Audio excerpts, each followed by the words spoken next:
The Will. Its Nature, Power and Development. By William Walker Atkinson, 1909. Part 1. The Will. Chapter 1. What is the will? There is no form of mental activity so universal in its visible manifestations as that which we call the will. And, likewise, there is none so generally misunderstood and so little understood as the will. When we come to consider the nature of the will, we find ourselves confronting a score of definitions, theories, and beliefs. In fact, it almost may be said that to each and every individual the word will has a different meaning, or a different shade of meaning. Ask yourself what you mean when you say, the will, then ask a few of your friends and associates, and see how widely varying are the answers and definitions. While we shall ever try to avoid philosophical hair-splitting, in this series of books on the new psychology, nevertheless we find from time to time that we must come to some sort of clear understanding with our readers regarding the meaning of certain terms. And in order to do so we must analyze those terms and consider the views of the best authorities regarding them. And this course is especially needed in the case of the term before us, the will. What is the will? Passing by the philosophical conceptions of will, in the sense of a universal acting mind, as postulated by Schopenhauer, von Hartmann, Nietzsche and others, and confining ourselves closely to the psychological acceptation of the term, let us consult the various authorities. A leading American dictionary defines will as follows: the determination or choice of one possessing authority, discretionary pleasure, command, decree, also arbitrary power, disposal, or authority, absolute power to control, determine or dispose, also strong wish or inclination, desire, intention, disposition, pleasure, also that which is strongly desired or wished for, as he had his will. The same authority gives the following note regarding the philosophical meaning of the term. Though the word will has often been used, as it popularly is, in two senses, i. the power of the mind which enables a person to choose between two courses of action, and, 2. the actual exercise of that power, strict reasoners separate these meanings, calling the former will and the latter volition. Will in this limited sense is that mental power or faculty by which, of two or more objects of desire or courses of action presented to it, it chooses one, rejecting the other or others. To what extent this power of selection is arbitrary, or is the result of necessity, has been for ages a subject of controversy. The division of the mental powers which came down from antiquity, and was most generally adopted by the philosophers, were the powers belonging to the understanding, and those belonging to the will. Reid adopted it, although considering it not quite logical. Under the will, he says, we comprehend our active powers and all that lead to action or influence the mind to act, such as appetite, passions, affections. Brown considered this classification as very illogical, considering that the will was not in any way opposed to the intellect, but exercised in the intellectual department an empire almost as wide as that which was allotted to itself. We reason, he says, and plan and invent, at least as voluntarily as we esteem or hate, or hope or fear. The term active powers used by Reid is a synonym for the will. In order to see still further the confusing uses of this word, consider the definitions of the same authority of the term used as a verb: to determine by an act of choice, to form a wish or volition, to exercise an act of the will, to desire, to wish, to be willing, to consent, to decide, to ordain, to form a volition of, to have an intention, purpose or desire of, to intend. To convey or express a command or authoritative instructions to direct, to order, to desire or wish to produce or cause, to be anxious for. There are other special definitions which we have omitted, but we think that those quoted will enable you to form an idea of the confusion naturally resulting from the many and varied uses of the term, all of which usages are backed by good authority. Baldwin's Dictionary of Philosophy and Psychology says of the will: the use of the term will is so varied that it is impossible to get from the history any exclusive meaning. Three usages hold their own for the reason that they are associated with the different points of view from which the subject is approached. The same authority, accordingly, proceeds to consider the term from the viewpoint of these three respective usages, as follows: 1. The viewpoint of conation, which term is defined as the theoretical elements of consciousness showing itself in tendencies, impulses, desires, and acts of volition. Stated in its most general form, conation is unrest. It exists when and so far as a present state of consciousness tends by its intrinsic nature to develop into something else. 2. The viewpoint of an intermediate state beginning with conation and ending with volition. Or, that conative organization of which volition is the terminus and end, the word end being used in the sense of completion. 3. The viewpoint of volition, which term is defined as the settlement by the mind of a psychic issue, the adoption of an end, or completion, leading to an act or action. After wandering around and about in the philosophical and psychological attempts to define and analyze will, the careful thinker manages to make his escape, and then, after considering that which he finds within himself answering to the name of will, he comes to the conclusion that will, as he finds it within himself, is composed of 3 phases or stages, viz. 1. The stage of wanting to, or wishing to, have a thing or do a thing. 2. The weighing of the want to and not want to regarding the thing, the balancing of that want to with other want-tos, which he also finds within himself, the deliberation of whether he is willing to pay the price, and the final decision resulting from this weighing and balancing, and finally, 3. The action arising from such wanting to, weighing and balancing, and deciding. These 3 stages may be called 1. Desire-Will, 2. Decisive-Will, and 3. Action-Will. These terms are crude, but they express the 3 stages which are found in all manifestations of that which we call will. We ask you to remember this classification. The new school of philosophy, as represented by William James and others holding similar ideas, lays special stress upon the phases of will which we have called action-will. In their textbooks the feature or phase of action is emphasized. James says, desire, wish, will, are states of mind which everyone knows, and which no definition can make plainer. We desire to feel, to have, to do, all sorts of things which at the moment are not felt, had or done. If with the desire there goes a sense that attainment is not possible, we simply wish, but if we believe that the end is in our power, we will that the desired feeling, having, or doing, shall be real. And real it presently becomes, either immediately upon the willing or after certain preliminaries have been fulfilled. We know what it is to get out of bed on a freezing morning in a room without a fire, and how the very vital principle within us protests against the ordeal.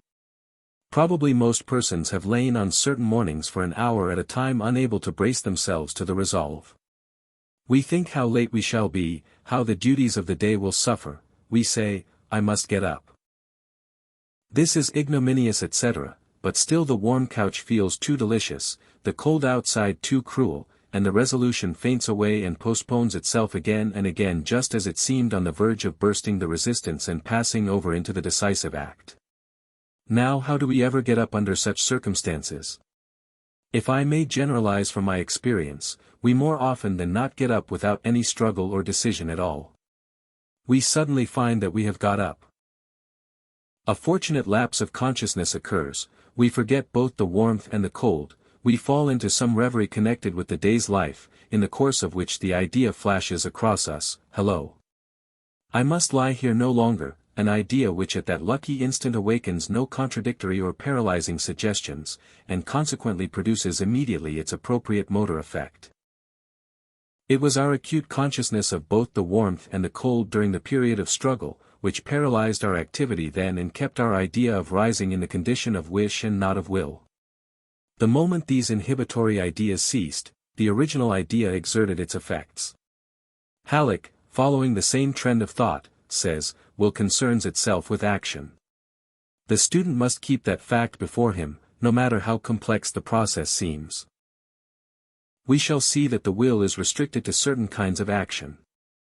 From the cradle to the grave, we are never passive recipients of anything, in other words we are never without the activity of will in the broadest sense of the term. How shall we distinguish between feeling and will? There is no more precise line of demarcation than exists between the Atlantic Ocean and Davis Strait. We saw, while studying sensation and perception, that the various mental powers worked in such unison that it was hard to separate them exactly from each other. The difficulty is especially great in separating feeling from will, because there so often seems to be no break between the two processes. We are aided in marking off these powers by two sets of experiences. 1. We sometimes experience feelings from which no marked action results. They evaporate, leaving no trace in the world of action. 2. We feel sorry for the poor or the sick, and leave our comfortable homes, perhaps on a stormy day, to go to help them. It is plain that there is an added element in the second experience. That element is will, which was not obtrusively present in the first experience. The germ may have been there, but not the full flower. Whenever there is in emotion a motor element which tends to go out in action, that element is will. When I feel angry and strike, or grateful and assist someone, the striking and assisting are the result of a peculiar, active power which we call will. In some emotions the voluntary element may be so small as to baffle detection, but the germ is there. The new psychology is in agreement with the above-quoted school of academic psychology which holds that the essence of will is in the acting and doing. Action is the reason for will, it is its ultimate explanation. Chapter 2. Desire-Will. We have seen that the first meaning of the term, the will, or the first phase of the manifestation of the will, according to the viewpoint, is that which we have called desire-will. In one sense desire is one of the meanings of will, in another, it is one of the three phases or manifestations of the will. Desire, like will, has many definitions. In the popular usage desire means an emotion, eagerness, or excitement of the mind directed toward the attainment, enjoyment, or possession of some object from which pleasure, profit, or gratification is expected, an earnest wish, longing, or aspiration for a thing, lust, appetite, craving, wish, will or aspiration, etc. Crabb gives the following various shades of meanings of the synonyms of desire. The desire is imperious, it demands a gratification, the wish is less vehement, it consists of a strong inclination. Longing is an impatient and continued species of desire, hankering is a desire for that which is set out of one's reach, coveting is a desire for that which belongs to another, or what is in his power to grant. We desire or long for that which is near at hand, or within view, we wish for and covet that which is more remote, or less distinctly seen, we hanker after that which has been once enjoyed. A discontented person wishes for more than he has. He who is in a strange land longs to see his native country. Vicious men hanker after the pleasures which are denied them, ambitious men covet honors, avaricious men covet riches. These shades of meaning are but various phases of the want-to feeling which is the essence of desire.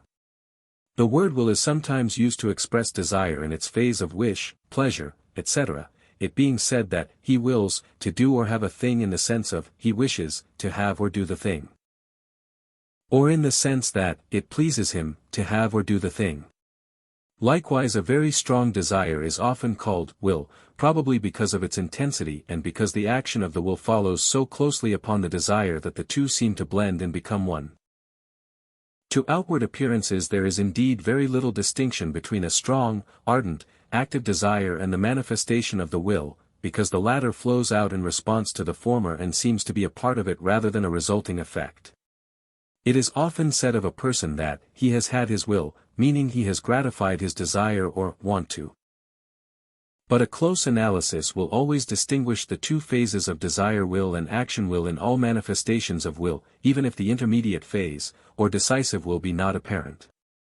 There must be always a want-to, conscious, subconscious, or superconscious, before there is the response of action. Desire and will cannot be divorced in active manifestations of will. It is true that one may feel desire and not manifest the action will, but one never releases the action will without the existence of precedent desire in some form or phase, direct or indirect, close or remote. This being so, we may see the importance of an understanding of, and control of, our desires. If desire is the great inciter of the will, then if we control, rouse or restrain desire, we have in our hands the mastery of will. Desire is precedent to every act of the will. That is, desire along either conscious, subconscious, or superconscious lines. Desire contains within itself two phases or stages, i.e., 1, the stage of feeling, and 2, the manifestation of the call upon the will. In many cases desire does not advance beyond the feeling stage, it contents itself with a more or less vague feeling or attraction toward the thing or object which aroused it, and it manifests little or no call upon the will. In other cases the feeling excited blazes up so fiercely that the second phase, the phase of calling upon the will to respond and bring about gratification and accomplishment, is vigorously manifested. This feeling, of course, is in the direction of the attainment, enjoyment, or possession of some object from which pleasure, profit, or gratification is expected, or else the reverse phase of escape from, getting rid of, or striving away from, some object thought to be the possible, probable, or existing source of pain, discomfort, or dissatisfaction. There must always be an object precedent to this feeling stage of desire. That is, either an object calling forth the want to of possession, act, or attainment, or else an object from which one wishes to escape. It is a paradox of psychology that while desire arouses will, yet will may arouse desire. That is, while the desire will may and does call into activity the action will, nevertheless the decisive will may employ the action will to direct and hold the attention upon some object until interest and consequent desire is aroused in the mind. But, of course, even in this case there must be some form of precedent desire inspiring the intellect or decisive will to so act. Interest and attention have a tendency to arouse desire, and in that sense these mental acts may be considered as precedent conditions to desire, inasmuch as they hold up to desire the objects calculated to arouse the feeling phase of the latter. Interest and attention may be aroused without the use of the will of the individual, by the presentation of outside objects. But the will may inhibit or destroy the attraction of the outer object, or, on the other hand, may encourage and develop it by directing the attention and thus arousing interest. There exist numerous instances of this action and reaction in the phenomena of will. We have spoken of subconscious and superconscious desires. Subconscious desire has several possible causes. Many of our subconscious desires are the result of heredity and race experience. We find many feelings arising from the depth of the subconsciousness which startle us by their unsuspecting presence and unexpected appearance. We have countless seed desires in the great storehouse of the subconscious, which lie latent there awaiting the appearance of some object or circumstances which will revive the latent vigor within them, and which will start them forward toward the field of consciousness in their attempt to manifest the second stage of desire, the stage of the call upon the action will. Likewise we have many subconscious desires which have been placed in the subconscious storehouse by reason of our own experiences, and the suggestions we have received from others or from ourselves, as we have explained in the volume upon suggestion and autosuggestion. These desires also move forward toward possible manifestation, upon the appearance of some exciting object or circumstances. The greater portion of our desires arises below the field of consciousness, having lain latent in that great storehouse of desires, instinct, inclination and tendencies, the subconsciousness. The only conscious desires we have are those which are in the field of consciousness by reason of the attraction and exciting influence of objects or circumstances which either cause us to want to, or else to get away from. In what has been called the superconscious region of the mind. That higher and greater field of mentation toward the unfoldment of whose faculties we are evolving, there are also many seeds of desire, some of which occasionally drop down into the field of consciousness and there arouse strange feelings, and want to, or get away from, calls upon the will. We call these intuitional promptings and similar names, or even imagine that we are receiving suggestions from beings on a higher plane, but they really come from our own higher regions. We hesitate to speak regarding these things in this book, lest we be accused of trying to lead you into the field of transcendentalism, but a mention of them is necessary. These desires from the above regions of our minds are usually in the direction of a get away from or a let it alone feeling more or less strong. In many cases we will avoid dangerous actions and doings by heeding these warnings from the superconscious regions of our minds. When these feelings are of the want to kind, it will be found, always that they are desires or inclinations toward objects or things high up in the scale and never in a downward direction. Desires from above always lead up, never down. Let this ever be the test by which you may know them, the touchstone to apply to intuitional promptings. Desire being the first stage of will, and precedent to the activities of the will, it is of importance that one should learn to encourage or discourage desires, according to their nature. Desires not conducive to the highest satisfaction, duty and attainment should be repressed. Desires conducive to that which is best should be encouraged. Desires may be encouraged by directing attention and interest upon the proper object, employing the imagination in this task. By dwelling upon the proper ideal, holding the attention and interest firmly upon it, and aiding this by employing the imagination in the direction of furnishing the appropriate mental images, the appropriate desire may be kindled in activity and vigor, and if the process be continued it will pass readily into its second phase, that of the call upon the action will. Desires may be discouraged or inhibited by directing the attention and interest, aided by the imagination, upon ideals diametrically opposed to those which you desire to restrain or kill out. Concentrate on the opposite. This is the rule of the new psychology, where it is found expedient to restrain, or inhibit mental states of any kind. If you desire to increase and develop the will along any particular lines, the first thing you should do is to build up your desire for the attainment of the thing. You should use every possible effort to cultivate the appropriate desire. To fan into a fierce blaze its spark which you find within yourself.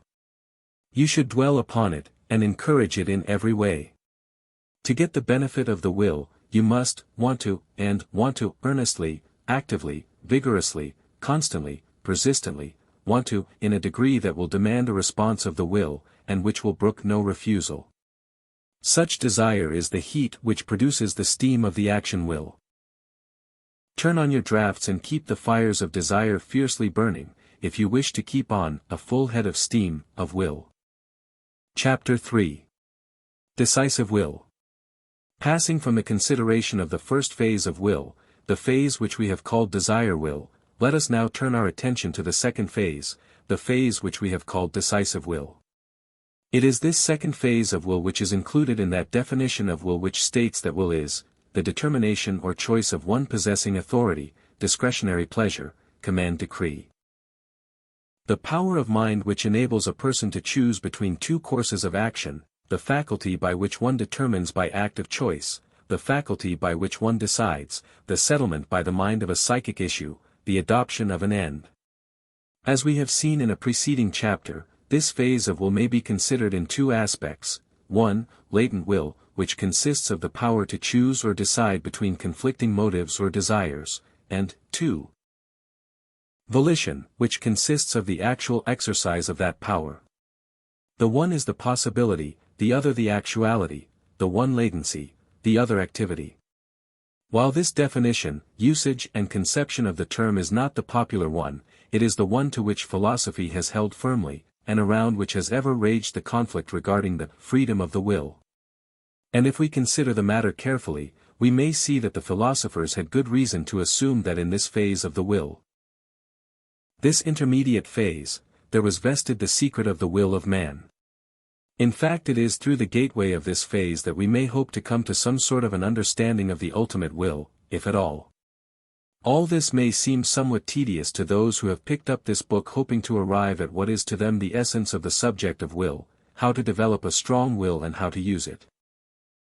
But such persons will find that which they seek only through a consideration of this phase of the will. Not through the metaphysical or philosophical subtleties shall we find that for which we seek, we shall have little to do with such.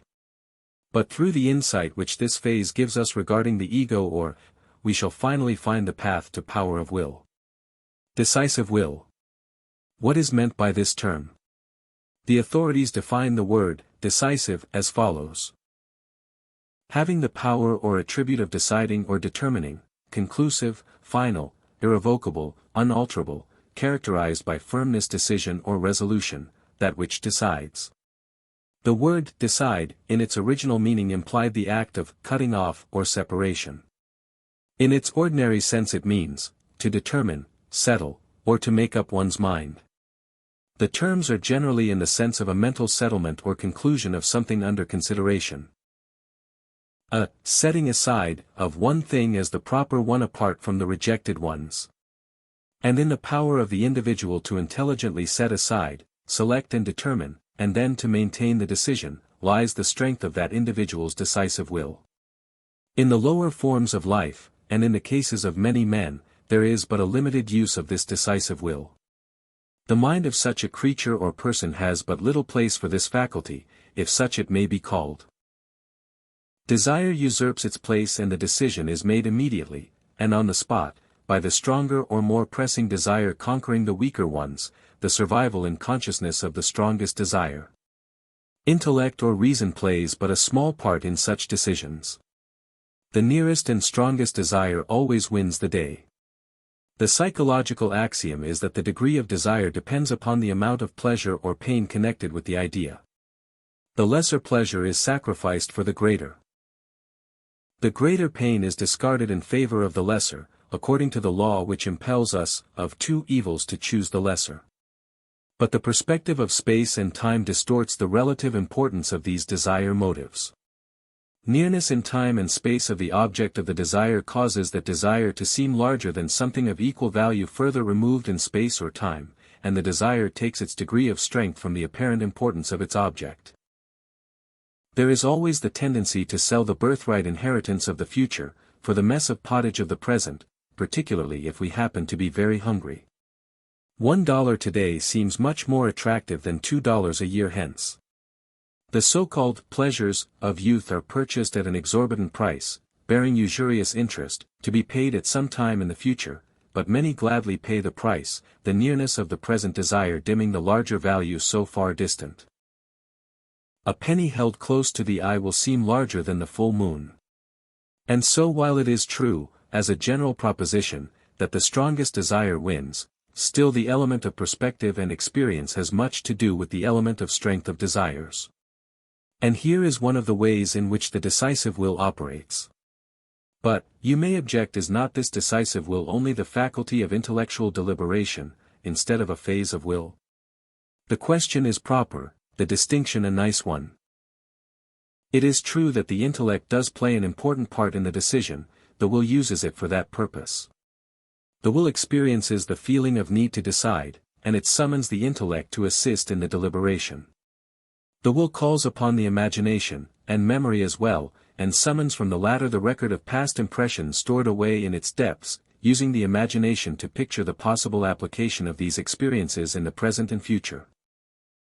But by the use of the attention, the chief instrument of the decisive will, the will holds these images and memories in the field of consciousness while the intellect weighs and compares their values, or else sends them back into the subconsciousness, as not needed further, often accompanied with a demand for further data.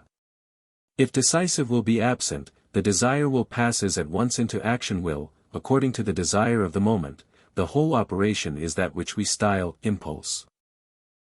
The variety of the objects that may be summoned before the intellect in times of deliberation depends, of course, upon the entire intellectual equipment of the individual.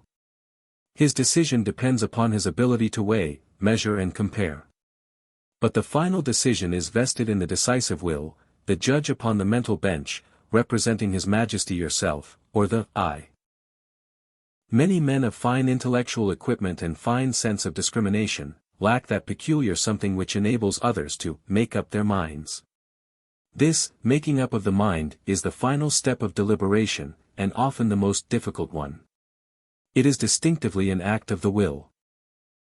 It is accomplished by fixing the attention firmly upon that which the judgment has reported as the best in sight, and then holding the attention upon it, and dismissing the conflicting objects of desire and attention which stay to torment the man lacking this decisive will. Many people have the decisive will but feebly developed, and find it almost impossible to make up their minds. They prefer to delegate to others the performance of that important task. The other objectionable pole is decision without due deliberation. The middle course is the wise one: deliberate carefully, and then use the will to decide firmly. Hoffding gives us an illustration of the vacillating will in his well-known character of Yeppie. Yeppie feels the desire to take a drink of spirits. He has money enough to pay for it, but his wife has bidden him purchase a supply of soap with it, and she will beat him if he spends it otherwise. Thereupon arises the deliberation. His stomach wants the liquor, his back fears the beating. My stomach says you shall, my back says you shall not, says Yepi. The stomach and the back fight it out for some time, but finally Yepi asserts himself, and fastening his attention upon his stomach, and driving his back out of the field of consciousness, he reasons thus, is not my stomach more to me than my back? Yes, say I, therefore, yes, it is. And the stomach wins the day. Akin to this is the old philosophical puzzle of the donkey, who while quite hungry, suddenly espied two equally attractive, equally large and equally near, stacks of hay. The desire for each being equal, the poor donkey was unable to decide upon the one towards which to move, and consequently died from starvation and indecision. Had the donkey possessed decision, he would have said, each seems attractive, the two are equally large and equally near. I must choose one or the other, and then forget the remaining one, and accordingly he would have fixed his attention upon one arbitrarily selected, and moved toward it. This does not prove the freedom of the will, but merely illustrates the actual working of the decisive will. In Yepi's case the drink seemed less remote than the beating.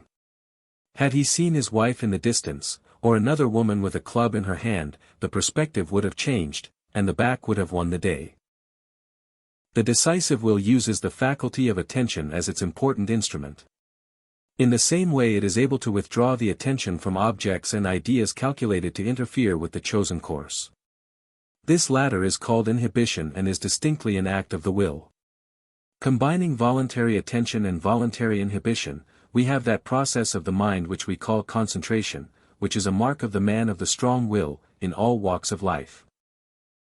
Concentration is a focusing of the mental energies, under the will, a direction of the forces of one's character upon a fixed object or thing.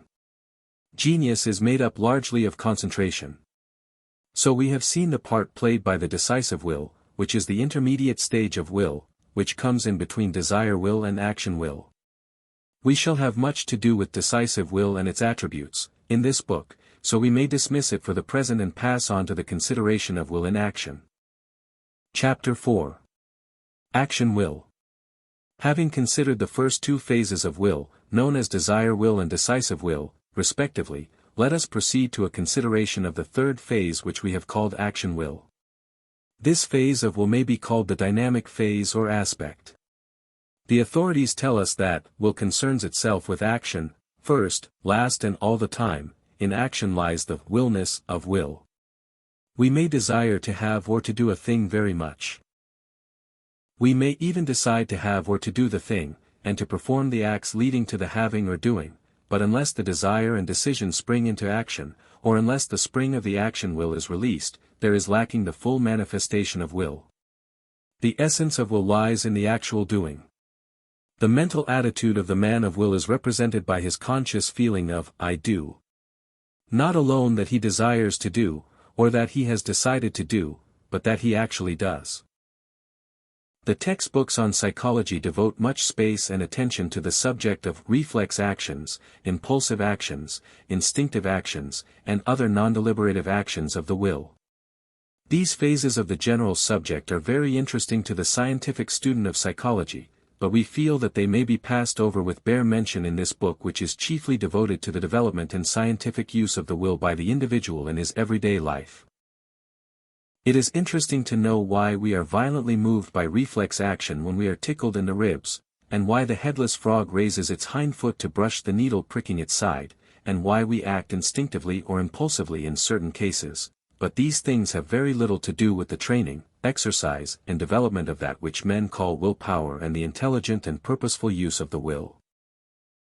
About the only practical thing about these subjects is the fact that by an act of the will the individual may restrain or inhibit these reflex, impulsive, or instinctive movements and acts of the will, and that he may establish other and new reflexes, impulses and instincts by an effort of will. The manifestation of action will with which we are chiefly concerned is that which may be called the result of deliberative reasoning, and which is first aroused by desire, then weighed, tested, considered and balanced by reason and judgment, then acted upon by the decision will, and then released into action by that peculiar quality of will which lets go, the stored up energy of the action will. It is true that all desire ideas have a motor aspect. That is, that all ideas at all akin to desire or want exert a pull upon the action will, the degree and strength varying according to circumstances, past experience, character, etc. And it is likewise true, and this is a most important fact, that the majority of these pulls are hindered, restricted or annulled by the exercise of the restraining powers of the decisive will. In the lower animal and in young children, there is at first a quick passage from the desire to the pull upon the action will, and the resulting act. As the animal or the child gains in experience, it learns that his unrestrained exercise of the pull upon the action will is often followed by unpleasant and undesirable consequences, and a new set of desires, negative desires, arise, and what is called prudence, caution or fear arises. Thenceforth the deliberative will in some slight degree is brought into play, for there are two sets of desires struggling for precedence and manifestation. The decisive will acts as a restrainer of impulsive action. This inhibitive action of the decisive will manifests in advanced individuals in what is called self-control. The more advanced the individual, the greater the amount of self-control, as a rule. Strong will evidences not only in the power to exert strong will action, but also in the power to strongly inhibit action along undesirable lines. In fact, self-control and self-restraint are the earmarks of the individual of the strong will. If every desire and impulse were carried to completion in action, the individual would soon perish from the result of his folly and lack of self-control. The strong-willed person is able to restrain an impulse toward immediate pleasure, in favor of some greater satisfaction removed by distance in space or time. He restrains the lesser satisfaction to gain the greater, he suffers the lesser pain in order to escape the greater. Inhibition has been called the brakes of the will. It is most desirable to acquire the control of those brakes. James says of inhibition of motor impulses. As mental evolution goes on, the complexity of human consciousness grows ever greater, and with it the multiplication of the inhibitions to which every impulse is exposed. Inhibition has a bad as well as a good side. And if a man's impulses are in the main orderly as well as prompt, if he has the courage to accept their consequences, and intellect to lead them to a successful end, he is all the better for his hair-trigger organization, and for not being sicklied o'er with the pale cast of thought. Many of the most successful military and revolutionary characters in history have belonged to this simple but quick-witted impulsive type. Problems come harder to reflective and inhibitive minds. They can, it is true, solve much vaster problems, and they can avoid many a mistake to which the men of impulse are exposed. But when the latter do not make mistakes, or when they are always able to retrieve them, theirs is one of the most engaging and indispensable of human types. It would seem that a happy mean between the two extremes mentioned would be the desirable course to follow. Halleck says regarding inhibition makes its appearance only with education and experience. Animals, young children, and savages restrain few actions. If the tail of a cat is pinched, the customary action will follow. If the feelings of a cultivated person are hurt, there will often be no outward sign. If food is placed before an animal, it will gorge what it can and trample the rest. In the same way many young people cannot inhibit the tendency to waste time and trample on their golden opportunities. The effort of a developed will is nowhere more marked than in inhibition. Action will manifests in a number of ways, which may be classed roughly as follows. 1. Action in physical movement. You feel a desire to move across the room, you may, and probably will, deliberate a moment as to the advisability of taking the step to accomplish the desire or to satisfy the want to, then you decide to take the step, then you release that mysterious something which sets into activity the action will, then you move across the room. You raise your arm in the same way. You want to raise it, you decide to raise it, you release the spring of action and, the arm raises. Likewise you may, and often do, inhibit physical movements. You decide not to strike, not to move, not to speak. 2. Action in the direction of thought. You set into operation the mental activities called thought. Or as some prefer, you direct and control the direction of the stream of thought, keeping it to its proper channels and preventing its running away from the course you have laid down for it. In the same way, you may and do inhibit thoughts along certain lines, keeping the mental gaze away from the forbidden subjects, and preventing all tendencies in that direction from manifesting. Under the head of thought may be included the various processes of reasoning, deliberation, judging, comparing, etc.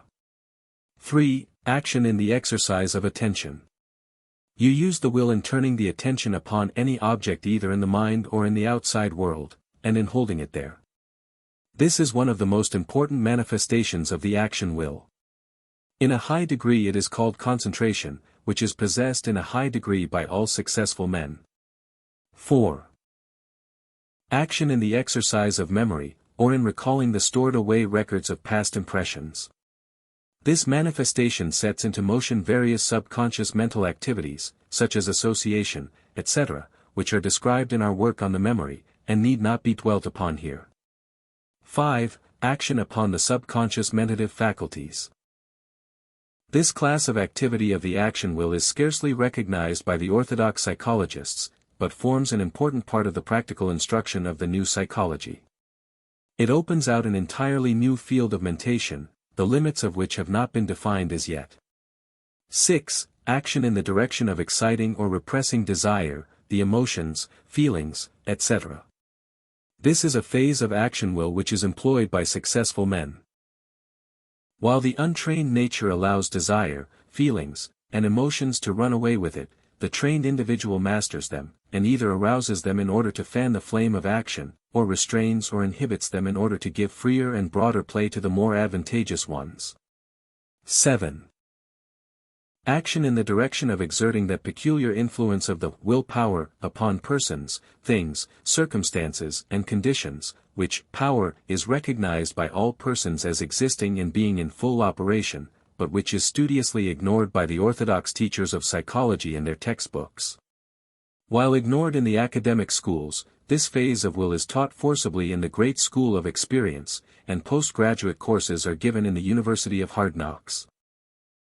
While many of the manifestations of the action will may seem to be outside the above classification, still a little analysis will usually show that even these manifestations are composed of variations, or combinations of the above classes or phases in varying degree.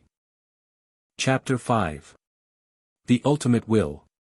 While we have determined to avoid leading the student of this series of books into the deeper waters of metaphysics or philosophy, nevertheless we cannot resist the temptation to call your attention at this point of our consideration of will, to the fact that there is a school of philosophy which departs from the more orthodox schools in its conception of will as the underlying principle of mind or life.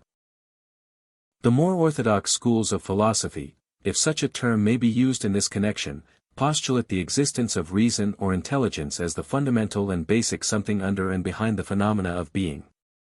These schools imply that that which is called will is subordinate to reason by reason of its nature, and that accordingly the ego is rational in its highest nature and volitional only in a secondary manifestation.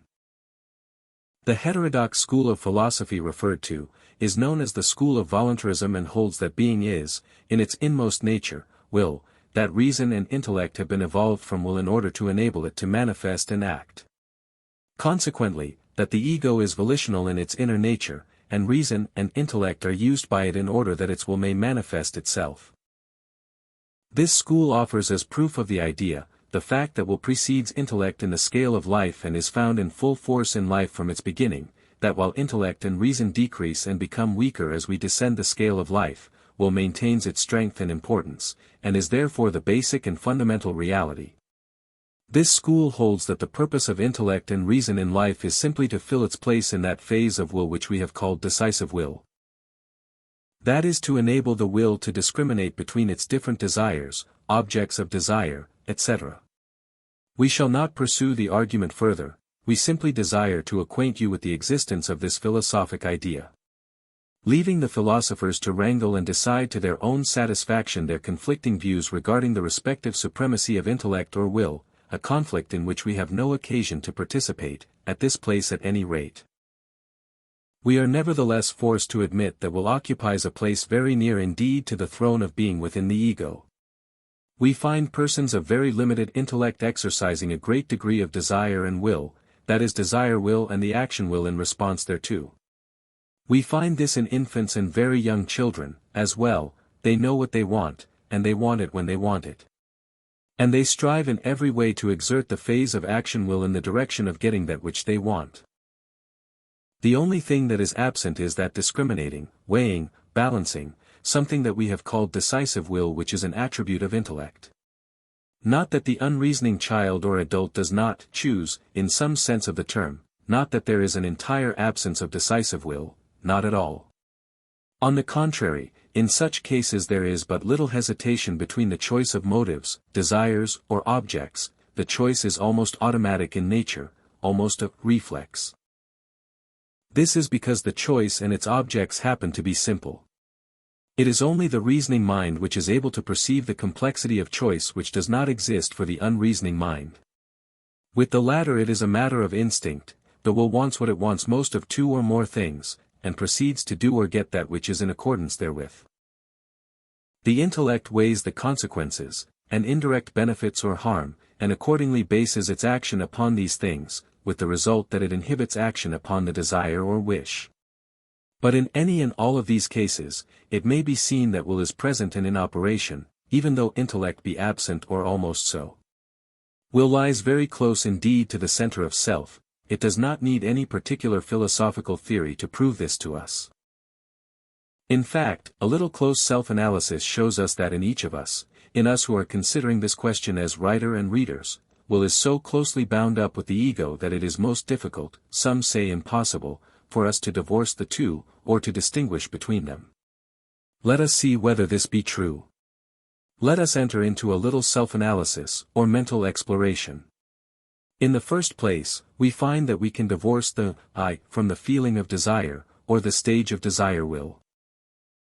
That is, we are able to make a distinction between the feeling and the I.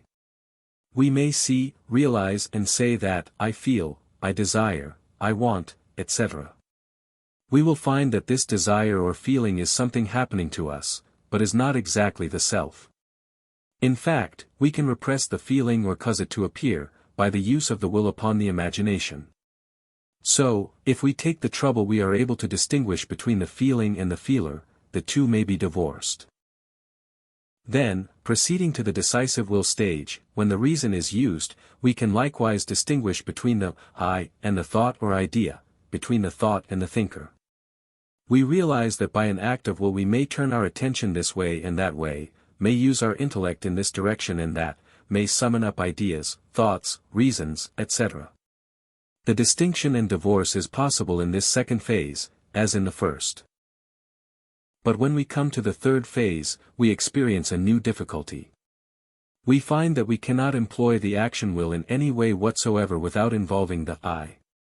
We cannot act and stand apart. We, the I of us, must be there in the act. This is true whether it be the act of final action of decision upon the things of the decisive will or reason, or upon the doing of something in response to desire or choice. The I is the something involved in the act. See if this is not so with you. The action may be involuntary, along unconscious lines, if you will, but it is you who are involved in it, nevertheless. And, so we may see that the will in its final phase is something very close indeed to the ego. Desire or objects of desire from without, desire or objects of feeling from within, reason and intellect operating as decisive will, all these may and do influence the acting will, but they are not the same as itself. When desire or reason, or both, incite the will into action, we are conscious of something, letting go, some spring of the self being released, and action results. This is the final act of willing and of will, and it defies explanation, definition and analysis. It is an ultimate thing, it would seem. At times we are conscious of not being willing to release this spring of action will, not being willing to let go of this part of ourselves. And this in spite of the strongest want to of desire, accompanied by the ought to, or you may, of the reason. Why don't we let go, and do, in these cases? Ah, friends, there is no other answer than this, because we do not will to. And that answer is something above definitions and above analysis. It is akin to a woman's because. This final will, this ultimate will, is a something bound up very close with the inmost nature of our self, the ego. And what the ego is, psychology fails to tell us. It belongs to a field of thought beyond psychology. Psychology merely assumes an ego, without feeling called upon to tell what the ego is in reality. And as it is not able to tell what the ego is, it cannot tell, just what, is this ultimate will. The real ego, and the ultimate will, these are things beyond psychology, although only the most advanced psychologists will admit this fact. The new psychology is much concerned with this ultimate will. This thing that lets go or won't let go. Without attempting to explain it, beyond postulating it as one of the highest qualities of the ego, it endeavors to lead us to use and employ it. And it teaches us that it may be taught to let go along subconscious lines, and do great work for us in that immense field of mentation. There are many of the older school of psychologists who pooh-pooh at this idea of the ultimate will. But it is a fact nevertheless, as the experience of individuals proves satisfactorily to themselves. Part 2. The Power of Will. Chapter 6. Willpower. We are sure that the reader, as well as the writer of this book, will now be glad to descend from the cold, rarefied atmosphere of the high altitudes of philosophical speculation and psychological explanation, into the less elevated regions of the practical everyday use of the will, from the regions in which the practical is seen only from afar, into those in which we are brought face to face with it. The writer, at any rate, welcomes the transition from the region of words to the region of acts. Theoretical mountain climbing is useful and develops the mental muscles, but after all we are generally glad to return once more to the terra firma of everyday practice. These philosophical speculations regarding the will, with the accompanying psychological analysis, always remind us of the old story of the man who in middle age was made acquainted with the distinctions existing between poetry and prose. "Isn't it wonderful," he exclaimed, "just to think, here I have been writing and speaking prose all my life and never knew it. Surely education is a great thing. Here we have been using will all of our lives, and witnessing its manifestation in others, and only when we are made acquainted with the theories and discussion of the philosophers and the explanations of the psychologists, do we realize what we have been doing, and how it all happened." As Fothergill once wrote, "What the will is a matter upon which the metaphysicians have not been able to make up their minds, after all the attention bestowed upon the subject. And when they have come to some conclusion, either of agreement or fixity of disagreement, the result will have no practical value. She has a will, will say the mother or nurse of some child then, as they have done, and do now, and will do after the learned word weighers have arrived at their decision. Will is one of the little men who stand behind us, mind, soul, spirit, will, intangible somethings, revealed to us, how? We never hesitate to use the words, nor is there any difficulty about their being comprehended by others. When each word falls upon the ear, it has neither an unknown nor doubtful sound. A man may possess a sound mind, be a good soul, in both senses, be a loving spirit, and yet not be remarkable for willpower. Like Dr. Brooke in Middlemarch, he may be poured into any mold, and yet keep shape in none. A man may be possessed of much ability, and yet be a practical failure, because he is irresolute, or lacking in willpower. On the other hand, a man may have but moderate abilities, and yet attain great success because he possesses a firm will. George Eliot has brought out this contrast of character in bold outline, in the difference between Tom Tulliver and his sister Maggie, in The Mill on the Floss. Tom is certainly narrow, as destitute of imagination as ever a Dodson could be, but he is inflexible. Maggie has warm sympathies, an active imagination, intellectual capacity, but she lacks will.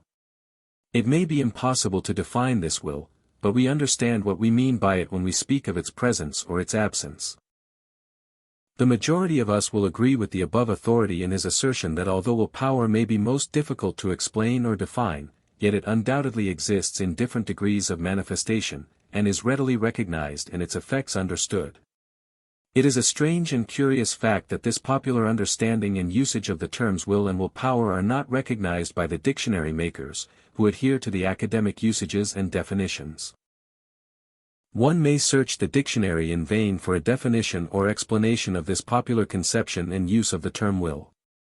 One is compelled to search under other headings for the definition for which he seeks, the definition of a thing, which he knows to be actually existent and common in the experience of the race. Not only is this popular conception of will employed in current use in conversation, but many writers have used it, and others use it today, frequently and without apology. While many use the term itself, others content themselves with describing the characteristics of will in this sense, without mentioning the word. For instance, the well-known and frequently used passage of Buxton, "The longer I live the more certain I am that the great difference between men, between the feeble and the powerful, the great and the insignificant, is energy, invincible determination, a purpose once fixed, and then death or victory. That quality will do anything in this world. And no talents, no circumstances, no opportunities, will make a two-legged creature a man without it." What is this but our old and popular friend, will power? Marvel both describes the manifestation and uses the term, when he says, "Resolve is what makes a man manifest, not puny resolve, nor crude determination, nor errant purpose, but that strong and indefatigable will which treads down difficulties and danger, as a boy treads down the heaving frost lands of winter. Which kindles his eye and brain with a proud pulse beat toward the unattainable. Will makes men giants." Where is the dictionary definition for this writer's use of the term will? And yet who fails to understand his meaning? Disraeli, who not only wrote of will but also manifested it fully, once said, "I have brought myself by long meditation to the conviction that a human being with a settled purpose must accomplish it, and that nothing can resist a will which will stake even existence upon its fulfillment." Simpson said, "A passionate desire and an unwearied will can perform impossibilities, or what may seem to be such to the cold and feeble." Foster says, "It is wonderful how even the casualties of life seem to bow to a spirit that will not bow to them, and yield to subserve a design which they may, in their first apparent tendency, threaten to frustrate." When a firm, decisive spirit is recognized, it is curious to see how the space clears around a man and leaves him room and freedom. Foster here uses the word spirit in the same sense as others use the word will. Substitute will for spirit, and reread the sentence, and you will see the point. Chapter 7. The Resolute Will. What is called resolution, or determination, is a prominent characteristic of the positive will. This quality is clearly expressed in the word, resolute, which means, having a fixed, unalterable purpose, determined, firm, constant, absolute direction to a certain end. This quality was one possessed and appreciated by Napoleon, one of whose favorite sayings was, "The truest wisdom is a resolute determination." It was a marked characteristic of this man, and it showed forth in many of his utterances. He fixed his mind and attention upon the desired goal, and then went straight to his mark. When told that the Alps were unsurmountable obstacles to the passage of his armies, he replied, "There shall be no Alps," and he proceeded to make good his words. "Impossible," said he, "is a word only to be found in the dictionary of fools." As a well-known writer has said, "He who resolves upon doing a thing, by that very resolution often scales the barriers to it, and secures its achievement. To think we are able, is almost to be so, to determine upon attainment, is frequently attainment itself." Thus, earnest resolution has often seemed to have about it almost a savor of omnipotence. Suwarrow was a notable instance of this quality of will. His power of resolute determination and achievement thereby was remarkable. "He who fails, only half wills," was one of his maxims. A French writer once wrote these words to a young man in whom he was interested: "You are now at an age at which a decision must be formed by you, a little later and you may have to groan within the tomb which you yourself have dug, without the power of rolling away the stone. That which the easiest becomes a habit in us, is the will. Learn then to will strongly and decisively. Thus fix your floating life, and leave it no longer to be carried hither and thither, like a withered leaf, by every wind that blows." The resolute will is well expressed in the scriptural injunction, "Whatsoever thy hand findeth to do, do it with all thy might." As a writer says, Man owes his growth chiefly to that active striving of the will, that encounter with difficulty which we call effort, and it is astonishing to find how often results apparently impracticable are thus made possible. An intense application itself transforms possibility into reality, our desires being often but the precursors of the things which we are capable of performing. On the contrary, the timid and hesitating find everything impossible, chiefly because it seems so. It is will, force of purpose, that enables a man to do or be whatever he sets his mind upon being or doing. The life of Bernard Palissy gives us a remarkable instance of the resolute will. He was a poor boy, too poor to obtain an education. Said he in after years, "I had no other books than heaven and earth, which are open to all." He managed to pick up a knowledge of glass painting, then drawing, then elementary reading and writing. He was miserably poor, and found it hard to provide for his family of a wife and 3 children from the meager pay of a glass painter. He became interested in the subject of enameling earthenware. He acquainted himself with what was known on the subject, by much work and inquiry. He saw a beautiful Italian vase, which set him to work endeavoring to discover a plan of reproducing it. He experimented and invented new methods, hampered as he was by poverty and lack of materials with which to work. Support his family he must, and he could experiment only in his spare time. He wasted more than prudence would dictate, in building ovens and buying earthenware with which to experiment. His family often went in rags, owing to his mania for experimentation. But every experiment was a failure. This went on for years. Then one day he met with a partial success, which only whetted his appetite. Let the balance of the story be told in the words of an English biographer. In order that he might complete the invention, which he now believed to be at hand, he resolved to build for himself a glass furnace near his dwelling, where he might carry on his operations in secret. He proceeded to build the furnace with his own hands, carrying the bricks from the brickfields upon his back. He was bricklayer, laborer and all. From 7 to 8 more months passed. At last the furnace was built and ready for use. Palissy had in the meantime fashioned a number of vessels of clay in readiness for laying on of the enamel. After being subjected to a preliminary process of baking, they were covered with the enamel compound, and again placed in the furnace for the grand, crucial experiment. Although his means were nearly exhausted, Palissy had been for some time accumulating a great store of fuel for the final effort, and he thought it was enough. At last the fire was lit, and the operation proceeded. All day he sat by the furnace, feeding it with fuel. He sat there watching and feeding all through the long night. But the enamel did not melt. The sun rose upon his labors.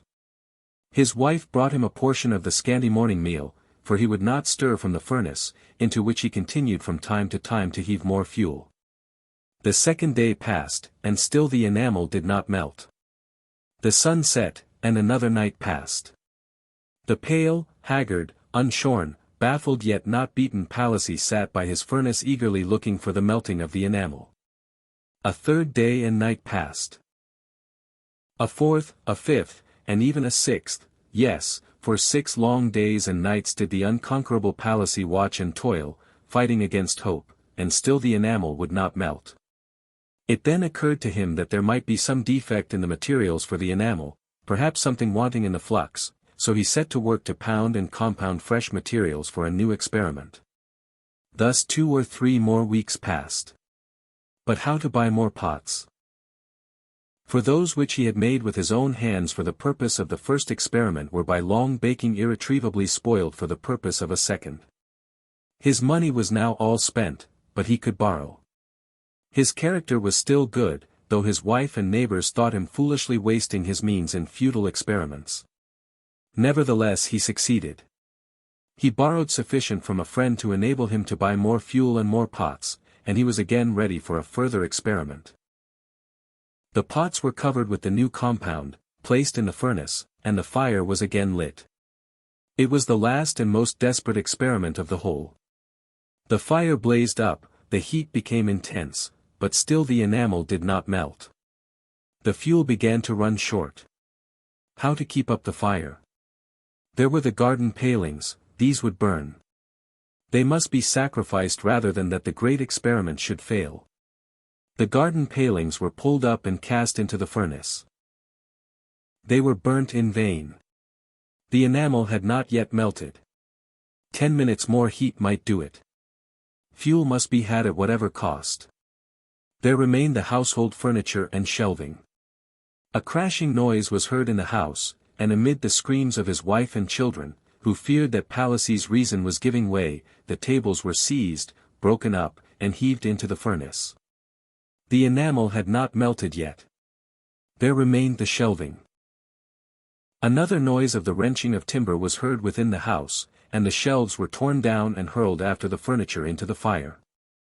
Wife and children then rushed from the house, and went frantically through the town, calling out that poor Palissy had gone mad, and was breaking up the very furniture for firewood.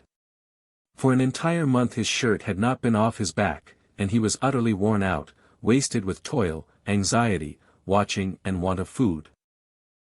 He was in debt and seemed on the verge of ruin.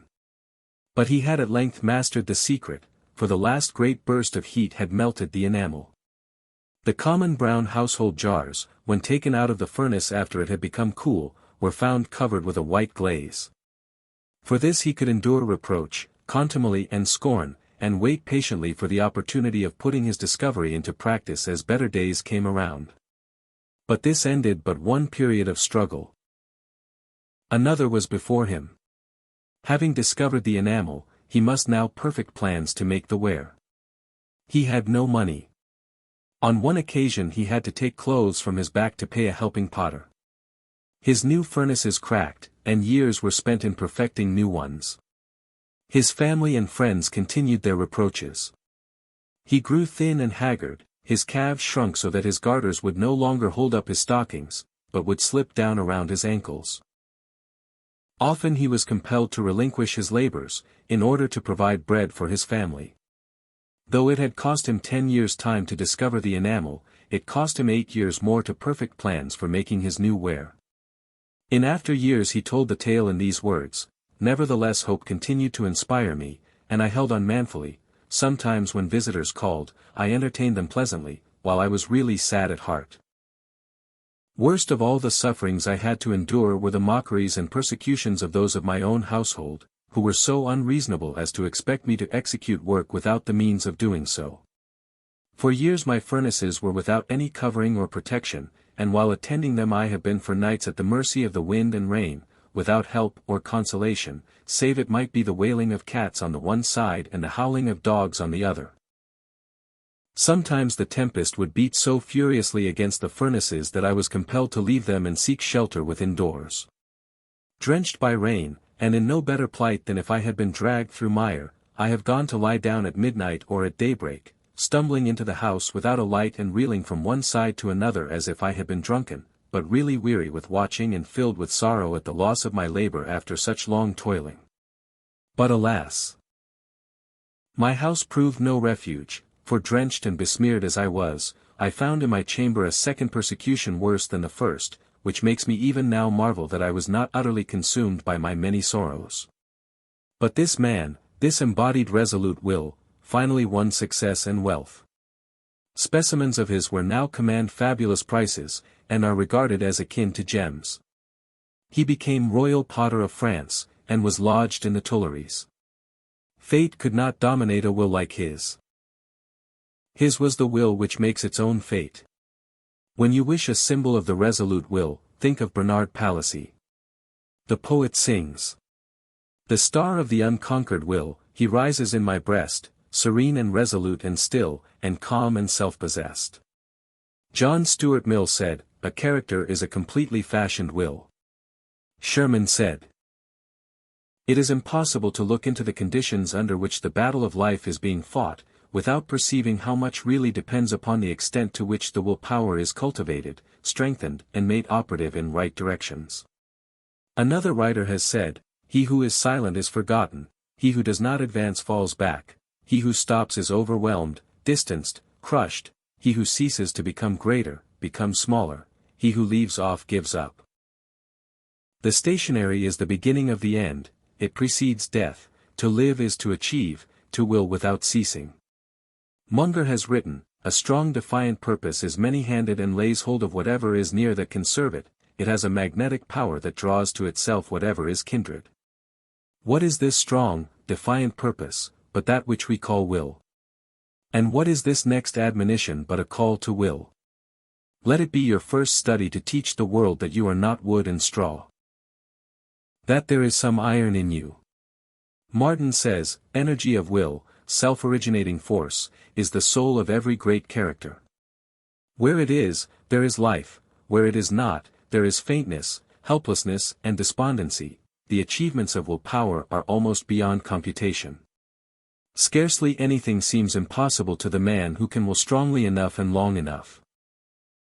One talent with a will behind it will accomplish more than 10 without it, as a thimbleful of powder in a rifle, the bore of whose barrel will give it direction, will do greater execution than a carload burned in the open air.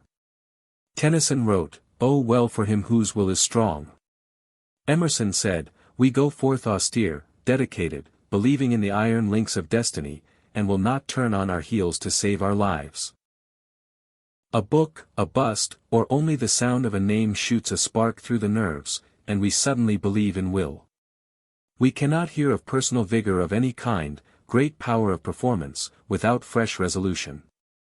Fothergill says, "Will power is one of the greatest natural endowments, as it is one of the finest outcomes of self-culture." The man who succeeds in climbing step by step, finds his will power expanding with his energies, with the demands upon him. If not, his limit is sooner or later reached. Whether a leader in parliament, a general, or an employer of labor, the will must dominate colleagues and subordinates alike, else supremacy is forbidden. There is a will to rule, when opposition or conflict has to be met. Strength of will is gameness, the power to stay. Englishmen have always prided themselves on their game qualities. Whether the tenacity of their bulldogs, the endurance of their race horses, the unflinching courage of their game fowls, or their own indomitable purpose. When there is a will there is a way.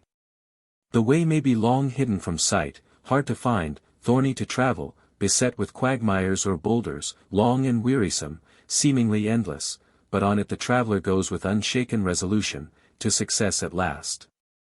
The will may not endow a man with talents or capacities. But it does one very important matter, it enables him to make the best, the very best of his powers. So much for the will, which is not defined in the dictionaries, nor mentioned in the textbooks. It exists in spite of the dictionary and textbook makers. It may be urged that this will is but determination, persistence, courage, doggedness, etc. But, indeed, may we not rejoin with the question, pray what are those qualities but the manifestations of will? Take will away from them, and there is nothing left. Will is the essence of all the positive qualities. Chapter 8.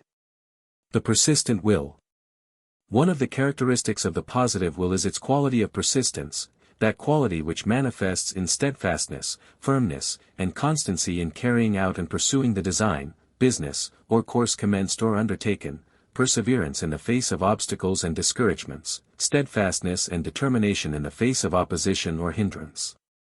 Stability, decision, perseverance, fixedness of purpose, tenacity. These are the terms applied to the persistent will. Persistence, it combines the qualities of continuity and firmness, steadfastness and stick-to-itiveness. The will presses up close to the task, holds itself there firmly, and stays there until victory is won. Success in many cases depends upon the capacity for holding on. Many a man has fought a brave fight, but lacking persistency has relinquished his efforts just before the turn of the tide, and has fallen back, defeated not by his rivals, not by circumstances, but by himself. The persistent individual has for his motto, when you feel that you must let go, then hang on the harder, for victory is near. As Harriet Beecher Stowe once said, when you get into a tight place and everything goes against you until it seems you cannot hold on a minute longer, never give up then, for that is just the place and time that the tide will turn. An old proverb says, success is endurance for one moment more. George Kennan says, in this world, the human spirit, with its dominating force, the will, may be and ought to be superior to all bodily sensations and all accidents of environment. We should not only feel but we should teach, by our conversation and our literature, that in the struggle of life, it is a noble thing and a heroic thing to die fighting. But he might have added that death does not necessarily accompany such fighting. By one of the strange paradoxes of life, he who is willing to die fighting in a worthy cause, often wins life instead. The willingness to die rather than to surrender, often brings living success. Fate is feminine, maintain at never take no. For an answer, attitude toward her, and her frowns turn to smiles, she gives in to get rid of your importunities. As D'Alembert once wrote, "Go on, sir, go on. The difficulties you meet with will resolve themselves as you advance. Proceed, and light will dawn, and shine with increasing clearness on your path." History is filled with examples of men who persisted, and won victory from apparent defeat. Persistent application is one of the prominent characteristics of all successful men. Carlyle possessed it. He had finished his great work on the French Revolution after many years of hard labor and careful research. Just before the time to take it to the printers, he left the manuscript on a table. It fell to the floor and a servant girl threw it into the fire as waste paper. This man did not give up in discouragement, instead he recommenced his task, and rewrote the work, which now stands as a monument to his genius, and his persistency. Audubon, the great naturalist, had a similar experience. After having spent several years in the forest, carefully drawing and coloring about 200 plates picturing rare birds, the mice destroyed his work in a night. He writes regarding it, "A poignant flame pierced my brain like an arrow of fire, and for several weeks I was prostrated with fever. At length physical and moral strength awoke within me. Again I took my gun, my game bag, my portfolio, and my pencils, and plunged once more into the depths of the forest." The result of his persistent will was that he was enabled to produce his great work, Audubon's Birds, copies of which now bring thousands of dollars. Napoleon at one time, while in Paris awaiting an army appointment, was so overcome by despair and poverty, that he walked to the river intending to drown himself as a failure. However, his will manifested a reserve store of persistency, and he walked away filled with a new desire, a desire to live and conquer, rather than die a failure. A few days later his appointment was granted him. The world knows the rest of the story. Nearly all great authors, artists and musicians have won success only through the power of the persistent will. The account of the privations and struggles of some of the world's greatest geniuses is one continuous tale of persistent will pitted against apparent failure. As Henry Ward Beecher once said, "It is defeat that turns bone to flint, and gristle to muscle, and makes men invincible, and form those heroic natures that are now in ascendancy in the world." Do not then, be afraid of defeat. You are never so near to victory as when defeated in a good cause. As Dr. Coiler says, "It is astonishing how many men lack the power of holding on until they reach the goal. They can make a sudden dash, but they lack grit. They are easily discouraged. They get on as long as everything moves smoothly, but when there is friction they lose heart. They depend upon stronger personalities for their spirit and strength. They lack independence or originality. They only dare to do what others do. They do not step boldly from the crowd and act fearlessly." Disraeli, afterward Lord Beaconsfield and Prime Minister of England, had to manifest the persistent will from the beginning. He was a Jew, and had to fight against the prejudice against his people, as well as the usual opposition to a young newcomer. His first speech in Parliament was a failure. He was hooted and hissed, and compelled to take his seat. Turning and facing his opponents, he cried bitterly and defiantly, "You may silence me now, and refuse to listen to me. But the time will come when I will make you hear me, and listen well to what I have to say to you." And he did, for he afterward ruled the very men who had hissed him, he bent them to his will. Balzac, struggling with poverty, wrote 40 novels before he attracted success. His friends remonstrated with him, telling him that in literature a man must be either a beggar or a king. "Very well," said he, "I will be a king. Today he stands at the head of the list of French writers. Zola, his fellow countryman, also fought a hard fight with poverty and public indifference. He lived in a garret, and often lacked sufficient food to maintain health and strength.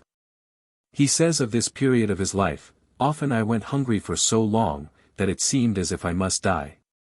I scarcely tasted meat from 1 month's end to another, and for 2 days I lived on 3 apples. Fire, even on the coldest nights, was an undreamed of luxury. And I was the happiest man in Paris when I could get a candle, by the light of which I might study at night." Emerson once was compelled to forego the reading of the 2nd volume of a desired book, because the 5 cents necessary to take it from the circulating library was not forthcoming. But he lived to be Emerson. Experiences like these, and he had many of them, fixed upon his mind the value of persistency, and years afterward he wrote, "I know no such unquestionable badge and ensign of a sovereign mind as that of tenacity of purpose, which, through all changes of companions or parties or fortunes, changes never, bates no jot of heart or hope, but wearies out opposition and arrives at its port." John Hunter, the famous anatomist, could not read or write until after he attained the age of manhood. In spite of this handicap, he persisted, educated himself, and struggled to his place in his profession, in middle age. Stevenson, the engineer, taught himself to read and write after he had attained manhood. Drew was an ignorant youth, and was compelled to educate himself, but as he said, "It appeared to be a thorny path, but I determined, nevertheless, to enter, and accordingly began to tread it."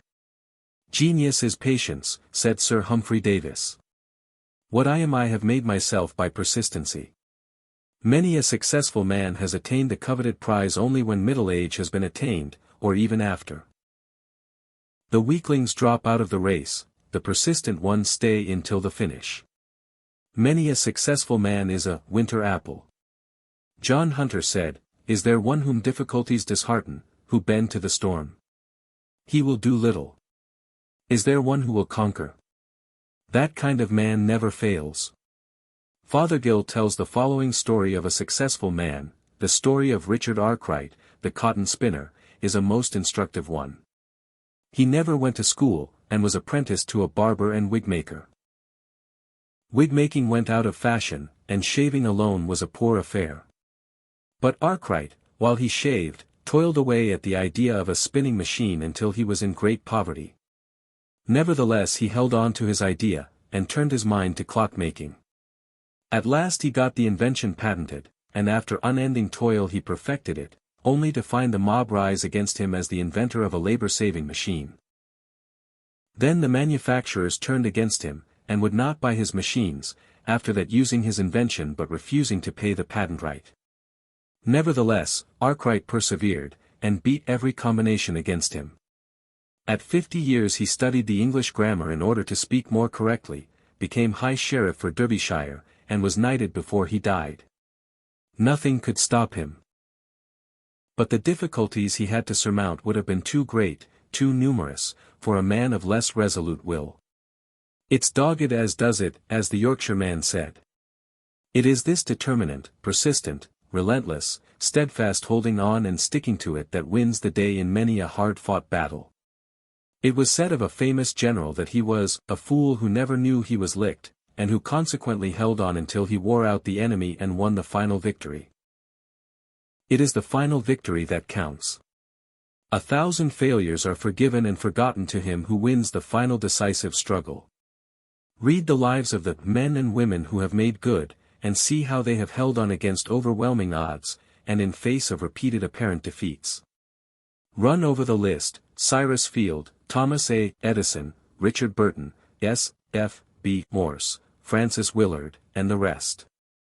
In every instance you will find the marked manifestation of the persistent will. Persistency is one of the essential qualities of the positive will. Without persistency, one may possess all the virtues and all the talents, but still will be and must be a failure, a mere flash in the pan of life. Chapter 9. Will versus Circumstance. Many people go through life believing that they are victims of circumstance, that they are but puppets moved here and there by the operation of forces outside of themselves.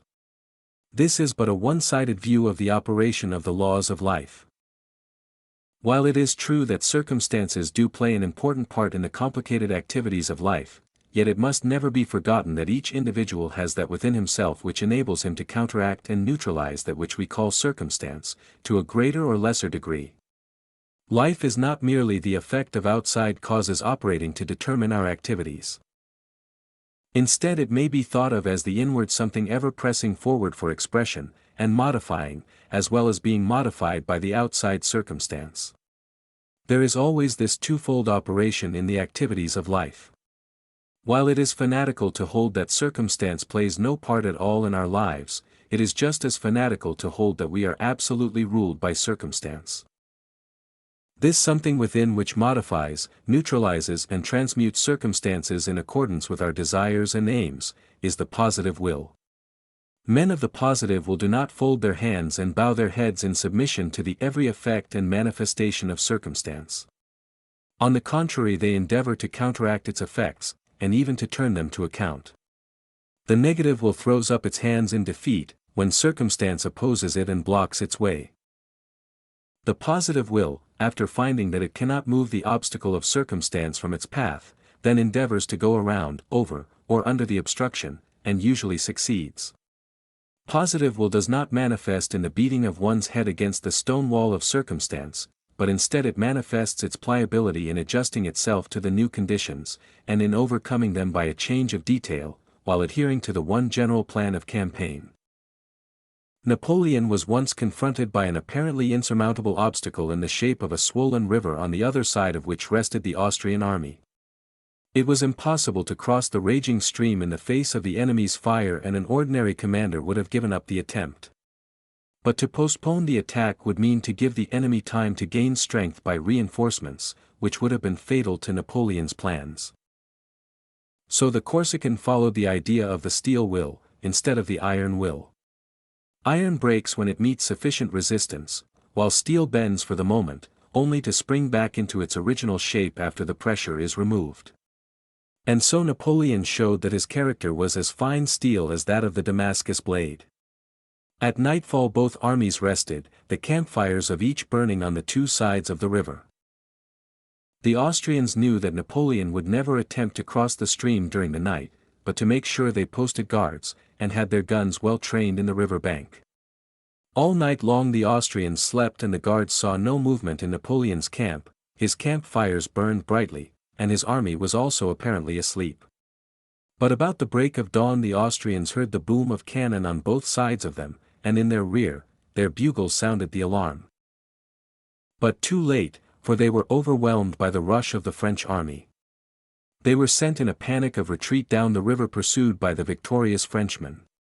Napoleon had silently marched his men all night, up his side of the river until he reached a good fording place, then he crossed over to the Austrian side, and marched down toward them. Notwithstanding the all-night forced march of many miles, the French knew that they had the Austrians at a disadvantage, and inspired by the genius of their leader they became irresistible. This is the difference between the cast iron will which breaks before it will bend, and the Damascus steel will, which bends in order to conquer. The old saying, "What can't be cured, must be endured," is all very well as far as it goes, but it doesn't go far enough. Far better is the revised edition of the saying, which runs as follows: "What can't be cured must be turned to advantage." It is this use of the positive will in the direction of getting around difficult circumstances that marks the genius in any line of human work. This was the true inner meaning of Napoleon's celebrated, though much misunderstood saying, "Circumstances. I make circumstances." Make them indeed he did, but out of the materials before him. The materials of the opposing circumstances. He used the enemy's material with which to fashion his own circumstances. He lived on the enemy's rations. He took the enemy's material before him, and shaped it to his own ends. There is no chance, no destiny, no fate, can circumvent, or hinder, or control, the firm resolve of a determined soul.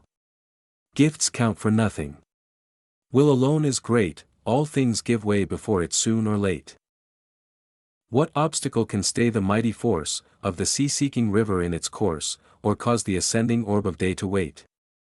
Each well-born soul must win what it deserves, let the fools prate of luck. The fortunate is he whose earnest purpose never swerves, whose slightest action, or inaction serves the one great aim. Why, even death itself stands still and waits an hour sometimes. For such a will. Many obstacles may be overcome by battering them down. But he who understands only this mode of attack is but half-armed. One conception of will would glorify the militant billygoat who butts down what he can, but beats out his brains when he comes to the stone wall. There are other animals who show far more will than does the goat, by recognizing the futility of the butting down when applied to stone walls, but who get on the other side of the walk by burrowing under, jumping over, going around it. Or else searching until a hole or weak place is found, through which they force their way. And, friends, every stone wall has its apertures or weak places, if we have the will to search for them instead of lying down in despair, or else beating out our brains against the stones. Do not think for a moment that this is weakness, or surrender of will, it is the use of Damascus steel quality of will. Fothergill says, the line of least resistance. What is that? Asks the youthful reader. It is often the line of conduct, my young friend. All action takes the line of least resistance, even to the action of dynamite upon rock, where the cleavage will take the line of least resistance. This does not necessarily involve degraded action by any means. The line of least resistance may go upwards among higher motives, as well as downwards amidst lower motives. It would be but repeating an oft-told tale were I to attempt to run over the list of the men who have made circumstances by converting the obstacles into helpful things, by transmuting the difficulty into aids. The men of the steel will are full of bounce, you can't throw them down and make them stay down. The harder they are thrown down, the higher they rise on the rebound. They are like the rubber ball, which rises in proportion to the force of the throw down. Or like the steel spring, they fly back in proportion to the strength used in brushing them out of the way. The steel will masters circumstances. A steel will opposed to an iron will is like the case of a skilled fencer armed with a fine blade, opposed to a lout with a bludgeon. The steel wins the day. Read the lives of the successful people of the world, and you will find that from first to last theirs was a struggle against circumstance. Sometimes they broke down the opposing obstruction, but when they met with an obstacle too big and too strong to be brushed out of the way, then they got around it, or over it, or through its weak points in some way. The old problem of, what will be the result if an irresistible force comes in contact with an immovable body, may be answered by the statement that the force gets under, over, or around the immovable body, instead of resting for eternity confronting it and waiting until the paradox of the two absolutes be adjusted. This is the line of the least resistance for the force, and it would save valuable time. The line of least resistance does not mean doing the easiest thing in sight, but, rather doing the best thing in the easiest manner. Do not let the idea of following line of the least resistance cause you to give up your desires and ambitions, and hunt the easiest thing in sight in its place. That is not the least resistance, that is laying down and quitting. Instead, look around for the weak places in the stone wall, and then work your way through, or get around, over, or under it. That is the line of the least resistance. Fighting, and battering down stone walls is glorious and all that. But getting on the other side of the wall is the aim of your endeavors, your final goal, and whatever accomplishes this end in the quickest and most expeditious manner is the line of least resistance. In the words of the old song of several generations ago, it should be a case of, get there Eli, and, if Eli is wise, he will keep the get there before his mind, first, last and all the time, and leave to the child minds of the race the glory of the shouting, hurrahing and flag waving. As the story of the firm's letter to the traveling salesman runs, it is a case of, we don't want to know how you are doing it, or what you are saying or what a good impression you are making, or how you are cutting in on your rival's choice territory, what we want is orders. That is what the world wants of you, that is what you must want of yourself, orders. The orders are on the other side of that stone wall of circumstance. What are you going to do about it? Will you be a get around under over or through fox, or the one idea, but your brains out goat. Chapter 10. Will in Personality. One of the most startling, and at the same time most puzzling, manifestations of the will is that which may be called the will in personality. We are most familiar with the manifestation, and yet the underlying principle escapes the explanation of the psychologist. The new psychology with its ideas regarding the subconscious mind is the only branch of psychology which even attempts to offer a partial explanation of this most interesting manifestation. Fothergill says regarding it, the conflict of will, the power to command others, has been spoken of frequently. Yet, what is this willpower which influences others? What is it that makes us accept, and adopt too, the advice of one person, while precisely the same advice from another has been rejected? It is the weight or force of will which insensibly influences us, the force of will behind the advice. That is what it is. The person who thus forces his or her advice upon us has no more power to enforce it than others, but all the same we do as requested. We accept from one what we reject from another. One person says of something contemplated, "Oh, but you must not," yet we do it all the same, though that person may be in a position to make us regret the rejection of that counsel. Another person says, "Oh, but you mustn't," and we desist, though we may, if so disposed, set this latter person's opinion at defiance with impunity. It is not the fear of consequences, nor of giving offense, which determines the adoption of the latter person's advice, while it has been rejected when given by the first. It depends upon the character or will power of the individual advising whether we accept the advice or reject it. This character often depends little if at all in some cases, upon the intellect, or even on the moral qualities, the goodness or badness, of the individual. It is itself an imponderable something, yet it carries weight with it. This will is seen in the nursery, where one child is master, nobody exactly knows how. It is not particularly combative, nor is it stubborn in conflict, it may be even more than ordinarily obedient to those in authority over it. But it is master of its peers, and lords it over its brothers and sisters. It possesses its character in fact. It holds its place by the possession of that will power which brings men to the front in emergencies. There may be abler men, cleverer men, but it is the one possessed of will who rises to the surface at these times, the one who can by some subtle power make other men obey him. Even among the animals this quality has been noticed by those who have made a study of them. A writer in a magazine, in an article entitled "The Taming of Animals," expresses the idea in these words: "Put two male baboons in the same cage, and they will open their mouths, show all their teeth, and blow at each other. But one of them, even though he may possess the uglier dentition, will blow with a difference, with an inward shakiness that marks him for the underdog at once. No test of battle is needed at all. It is the same with the big cats. Put 2, or 4, or a dozen lions in together, and they also probably without a single contest, will soon discover which one of them possesses the mettle of the master. Thereafter he takes the choice of the meat, if he chooses, the rest shall not even begin to eat until he has finished, he goes first to the fresh pan of water. In short, he is the king of the cage." Now, then, when a tamer goes into a den with a big cat that has taken a notion to act funny, his attitude is almost exactly like that of the king beast above mentioned would be toward a subject rash and ill-advised enough to challenge his kingship. The conflict of the will, silent and subtle, but active and vigorous, goes on between persons who meet and whose interests clash.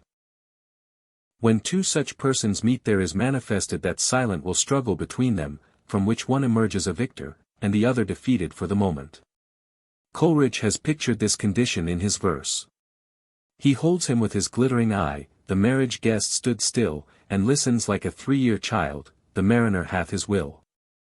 Fothergill says of this will of personality, the will struggle goes on universally. In the young aristocrat, who gets his tailor to make another advance in defiance of his conviction that he will never get his money back. It goes on between lawyer and client, betwixt doctor and patient, between banker and borrower, betwixt buyer and seller. It is not tact which enables the person behind the counter to induce customers to buy what they did not intend to buy, and which when bought gives them no satisfaction, though it is linked therewith for the effort to be successful.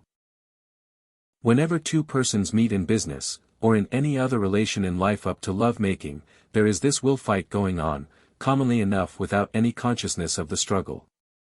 There is a dim consciousness of the result, but none of the processes. It often takes years of the intimacy of married life to find out with whom of the pair the mastery really lies. Often the far stronger character, to all appearance, has to yield. It is this will element which underlies the statement, the race is not always to the swift, nor the battle to the strong. In Middlemarch we find in Lydgate a grand aggregation of qualities, yet shallow, hard, selfish Rosamond masters him thoroughly in the end. He was not deficient in will power, possessed more than an average share of character, but in the fight he went down at last under the onslaught of the intense stubborn will of his narrow-minded spouse. Their will contest was the collision of a large, warm nature, like a capable human hand, with a hard, narrow, selfish nature, like a steel button, the hand only bruised itself while the button remained unaffected. Oliver Wendell Holmes gives the following description of an instance of the will struggle between two men. The Kohinoor's face turned so white with rage that his blue-black mustache and beard looked fearful seen against it. He grinned with wrath, and caught at a tumbler, as if he would have thrown its contents at the speaker. The young Maryland affixed his clear, steady eye upon him, and laid his hand on his arm, carelessly almost, but the jewel felt that he could not move it. It was no use. The youth was his master, and in that deadly Indian hug in which men wrestle with their eyes, over in 5 seconds, but which breaks one of their two backs, and is good for 60 years and 10, one trial enough. Settles the whole matter, just as when two feathered songsters of the barnyard game and dunghill, come together. After a jump or two at each other, and a few sharp kicks, there is an end of it, and it is, after you, monsieur, with the beaten party in all the social relations for all the rest of his days. It is a well-known fact among horsemen, that certain horses possess a subtle quality called class, which is recognized as existent, but which defies definition or explanation. Its power may be imagined when it is realized that when two horses of equal speed contest with each other, the thoroughbred horse will always intimidate and discourage his opponent so that he will drop to the rear. It is not a matter of brute strength or show of violence that accomplishes this result, for the classy horse may be very gentle, it is a subtle manifestation of will, which the other horse recognizes as superior to his own, and he gives up the struggle. This will-power of personality does not always manifest itself in a show of force, and a challenge to combat. On the contrary, it often bides its time, and maintains a quiet demeanor until the time comes to strike. As Fothergill says, this will-power is seen in the man who abides his time, who knows how to wait, which involves the when and the why. Circumstances may stand in his way, and he must wait. But the will is neither bent, broken, nor snapped by that fact, and is all along as assertive as ever, even when apparently in abeyance. Yet it is not mere perseverance, it is something more. It is a great mistake to suppose that this will is disposed to air itself on all occasions, far from it. It often has a tendency to conceal itself, and is not rarely found under an exterior of much pleasantness. There are men, and women too, who present an appearance of such politeness that they seem to have no will of their own, they apparently exist merely to do what is agreeable to others, but just wait till the time comes, and then the latent will-power is revealed, and we find under this velvet glove the iron hand, and no mistake about it. It is the secret of the diplomatist. Talleyrand possessed it to a remarkable degree, and was a cool, bold, successful diplomat. Cavour also possessed this power and used it wisely. The blusterer and bragger are devoid of it, the blusterer is not possessed of much will power, and it is simply amusing as well as psychologically interesting, to see a blusterer in authority disposing of a matter finally, as he vainly imagines, when really the matter is but being opened up, not settled at all. But the blusterer likes to cherish the idea that the battle is over, the matter disposed of, and he is victorious. Indeed, he feels rather injured when he discovers the actual state of affairs, and is inclined to think that he has been misled by others when he has only deceived himself. Real power disdains the protection of formality. The consciousness of strength is sufficient in itself. The owner of will force is not afraid to let another come close to him, in his confidence in his capacity to hold his own. Feebleness builds around it its fence of formality. The roots of this will and personality must be embedded deep down in the subconscious regions of our mental being, for in the majority of cases it is manifested unconsciously. We are greater than we know, and in the deep recesses of our being are concealed latent powers of whose existence we do not dream. Men, under pressure, have developed this willpower of personality. It is open to any and all of us, if we but demand its appearance into consciousness and activity.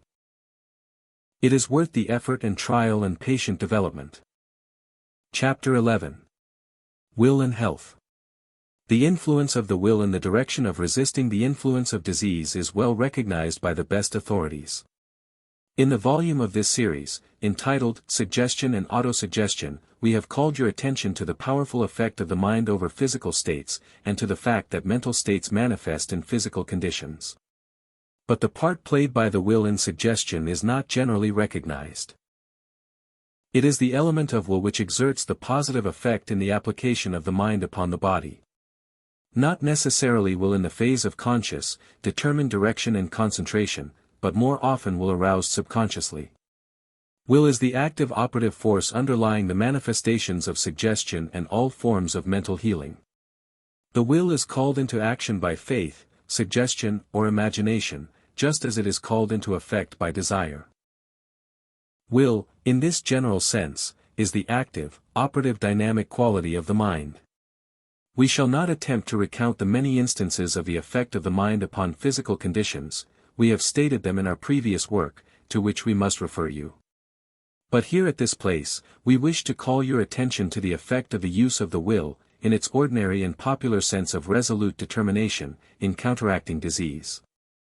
Dar. Fothergill gives us the case of Sarah, Duchess of Marlborough. He states it as follows: "You must have a blister on, or you will die," said her physician to the redoubtable Sarah, first Duchess of Marlborough, when suffering from pleurisy. "I will not have a blister on, and I will not die," said the redoubtable Sarah. And she did neither. The woman who mastered John Churchill and Stuart was not going to succumb to a pleurisy. And in disease the influence of the will is as potent as elsewhere. It cannot rescue a person from the clutch of a mortal malady, but if the disease is compatible with recovery, the will makes the difference often betwixt life and death. When Douglas Jerrold was once at death's door, and the physician told him he must die, his answer was, "What, and leave a family of helpless children? I won't die." And die he did not, at that time at least. A strong motive to live positively keeps some people alive, as it did with Douglas Jerrold. The will stands in some curious relations to health, or rather disturbances of health, whether persistent attention directed to any one part and long maintained ever ends in actual disease of the said part, may not be affirmed. It is a matter to which systematic attention has not yet been paid. On the contrary, many cures can only be explained by the mental impression the material agent employed has made, and through the mind the body is reached. Conceit can kill, and conceit can cure, is an old North Country saying as to the effect of faith in remedies in some morbid conditions. All practicing physicians have met with numerous cases in which the will was the prime element in the recovery of patients, from severe illnesses, and likewise, cases in which letting go and giving up undoubtedly caused the patient to take a turn for the worse. If a very sick person gives up and becomes reconciled to the fact that death is inevitable, the end usually comes rapidly. On the contrary, the dogged refusal to surrender has kept many a patient alive for a long time, and has often carried them over the crisis. We have known of sick people who fought their way back to life and health, simply because they felt that they had to perform some life work. We know of the case of an old lady who lived to the age of 85 years, simply because she felt that her duty required her to minister to the wants of an unmarried son, the last born of a large brood, who was never very vigorous. The good lady fought her way through many a spell of sickness, simply because she had James to attend to. Finally James died at the age of 50 years, and the old lady mourned him greatly, saying, "I always knew that I would lose him, he never was a strong child." From that time she relaxed her will to live, having nothing left to hold her to life, and shortly after she went to sleep one night and death came to her in her slumber, and she went to meet James, an idea that had taken possession of her mind. You may call this love instead of will, if you like, but to our idea it was will called into effect by love. We have a personal knowledge of another case in which the will was inspired to vigorous action by love and jealousy. A lady who had a little 2-weeks-old infant in its cradle near her bedside, was very close to death from the complications sometimes occurring in childbirth. She had about given up hope and was gradually growing weaker. About this time the nurse very foolishly admitted to the bedroom a neighborhood gossip and Job's comforter. The visitor condoled with the dying woman, telling her how sorry all her friends were for her, and how the neighborhood was talking about the plans of Widow Perkins, whom they said would probably be called in to care for the infant so soon to be motherless. And, then you know, continued the good gossiper, they say that she always did have an eye on your husband before you married him. And you know how men are. It's just dreadful to think of her getting him after all, and being a stepmother for your dear little baby.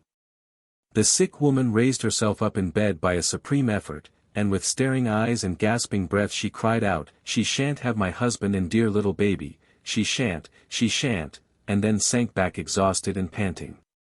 The physician was hurriedly called in, and his practiced eye saw at once that some remarkable change had occurred. She will get well now, if she is left alone, and kept quiet. And chasing the visitor from the room he placed in the sick woman's arms the little baby which she pressed closely to her breast. She recovered, and lived to have grandchildren as well as children. The Widow Perkins' quarry escaped her. Another victory for Will. Fothergill says, where there is a strong motive to live, no matter whether selfish or unselfish, a successful struggle is often the result. Aaron Burr, when a young man, laid aside a wasting disease like a garment, in order to join Arnold on his raid against Quebec, and a very arduous undertaking it was. The question of will in relation to the progress of disease is constantly met with in medical practice. Give a woman of ardent temperament sufficient motive to live, and nothing but mortal disease can kill her. The same may be said of the hardy folks of the North. Joe, in Joe and the Jolly Geologist, said of his father, "Fatter deed. He's none o' doing Mac. We's hev to worry fatter when his Tims come, he'll never dee of his cell, so lang as there's to hound yen on till." Dr. William C. Prime, in his book entitled, Among the Northern Hills, makes one of his characters, an old lawyer, tell a story of an experience in his practice. He had been summoned in a hurry to see an old woman who had managed her farm for 40 years since her husband's death. She had 2 sons, and a stepson, John, who was not an admirable person. After a long drive on a stormy night, he found the old lady apparently just alive, and was told by the physician in charge that he must hurry if he wished to have her make and sign her will, for she was very weak and sinking rapidly. He tells the rest of the story as follows: I had brought paper and pen and ink with me. I found a stand and a candle, placed them at the head of the bed, and after saying a few words to the woman, told her that I was ready to prepare the will if she would go on and tell me what she wanted me to do. I wrote the introductory phrase rapidly, and leaning over her said, "Now go on, Mrs. Norton." Her voice was quite faint, and she seemed to speak with an effort. She said, "First of all I want to give the farm to my sons, Harry and James. Just put that down." "But," said I, "you can't do that, Mrs. Norton. The farm isn't yours to give away." "The farm isn't mine," she said in a voice decidedly stronger than before. "No, the farm isn't yours. You have only a life interest in it. This farm that I've run for goin' on 43 years next spring, isn't mine to do what I please with it." "Why not, Judge?" "I'd like to know what you mean." "Why, Mrs. Norton, your husband gave you a life estate in all his property, and on your death the farm goes to his son John, and your children get the village houses. I have explained this to you very often before. And when I die, John Norton is to have this house and farm whether I will or not. Just so, it will be his." "Then I ain't going to die," said the old woman, in a clear and decidedly ringing and healthy voice. And so saying, she threw her feet over the front of the bed, sat up, gathered a blanket and coverlet about her, straightened her gaunt form, walked across the room, and sat down in the great chair before the fire. The doctor and I went home. That was 15 years ago. The old lady is alive today. And she accomplished her intent. She beat John after all. He died 4 years ago. The best authorities in the medical profession agree in stating that two persons may be exposed to the same contagion, or infection, one will contract the disease, the other will escape it. Post-mortem examinations show that the lungs of nearly every person examined bear the scars of tuberculosis, contracted at some time during the person's life, but usually fought off by the resistant powers of the system. There is a certain resistant power in persons varying in degree which enables them to fight off disease. What this resistant power is the authorities do not know positively. Is it not possible that in this resistant power of the organism, we have our old friend the will masquerading in a new guise? Surely it seems reasonable to so believe, when we consider cases like those related in this chapter. Is not the resistant power the will operating along subconscious lines, in response to the general mental attitude and will positivity of the individual? It surely is a positive degree of something. From what we know of the will, are we not justified in assuming that it, the will, is that something? Chapter 12. The Subconscious Will.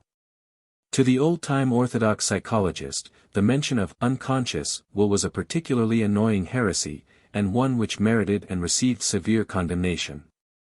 Will was regarded as so essentially a conscious mental operation, that the term unconscious, as applied to it, was regarded as contradictory and meaningless.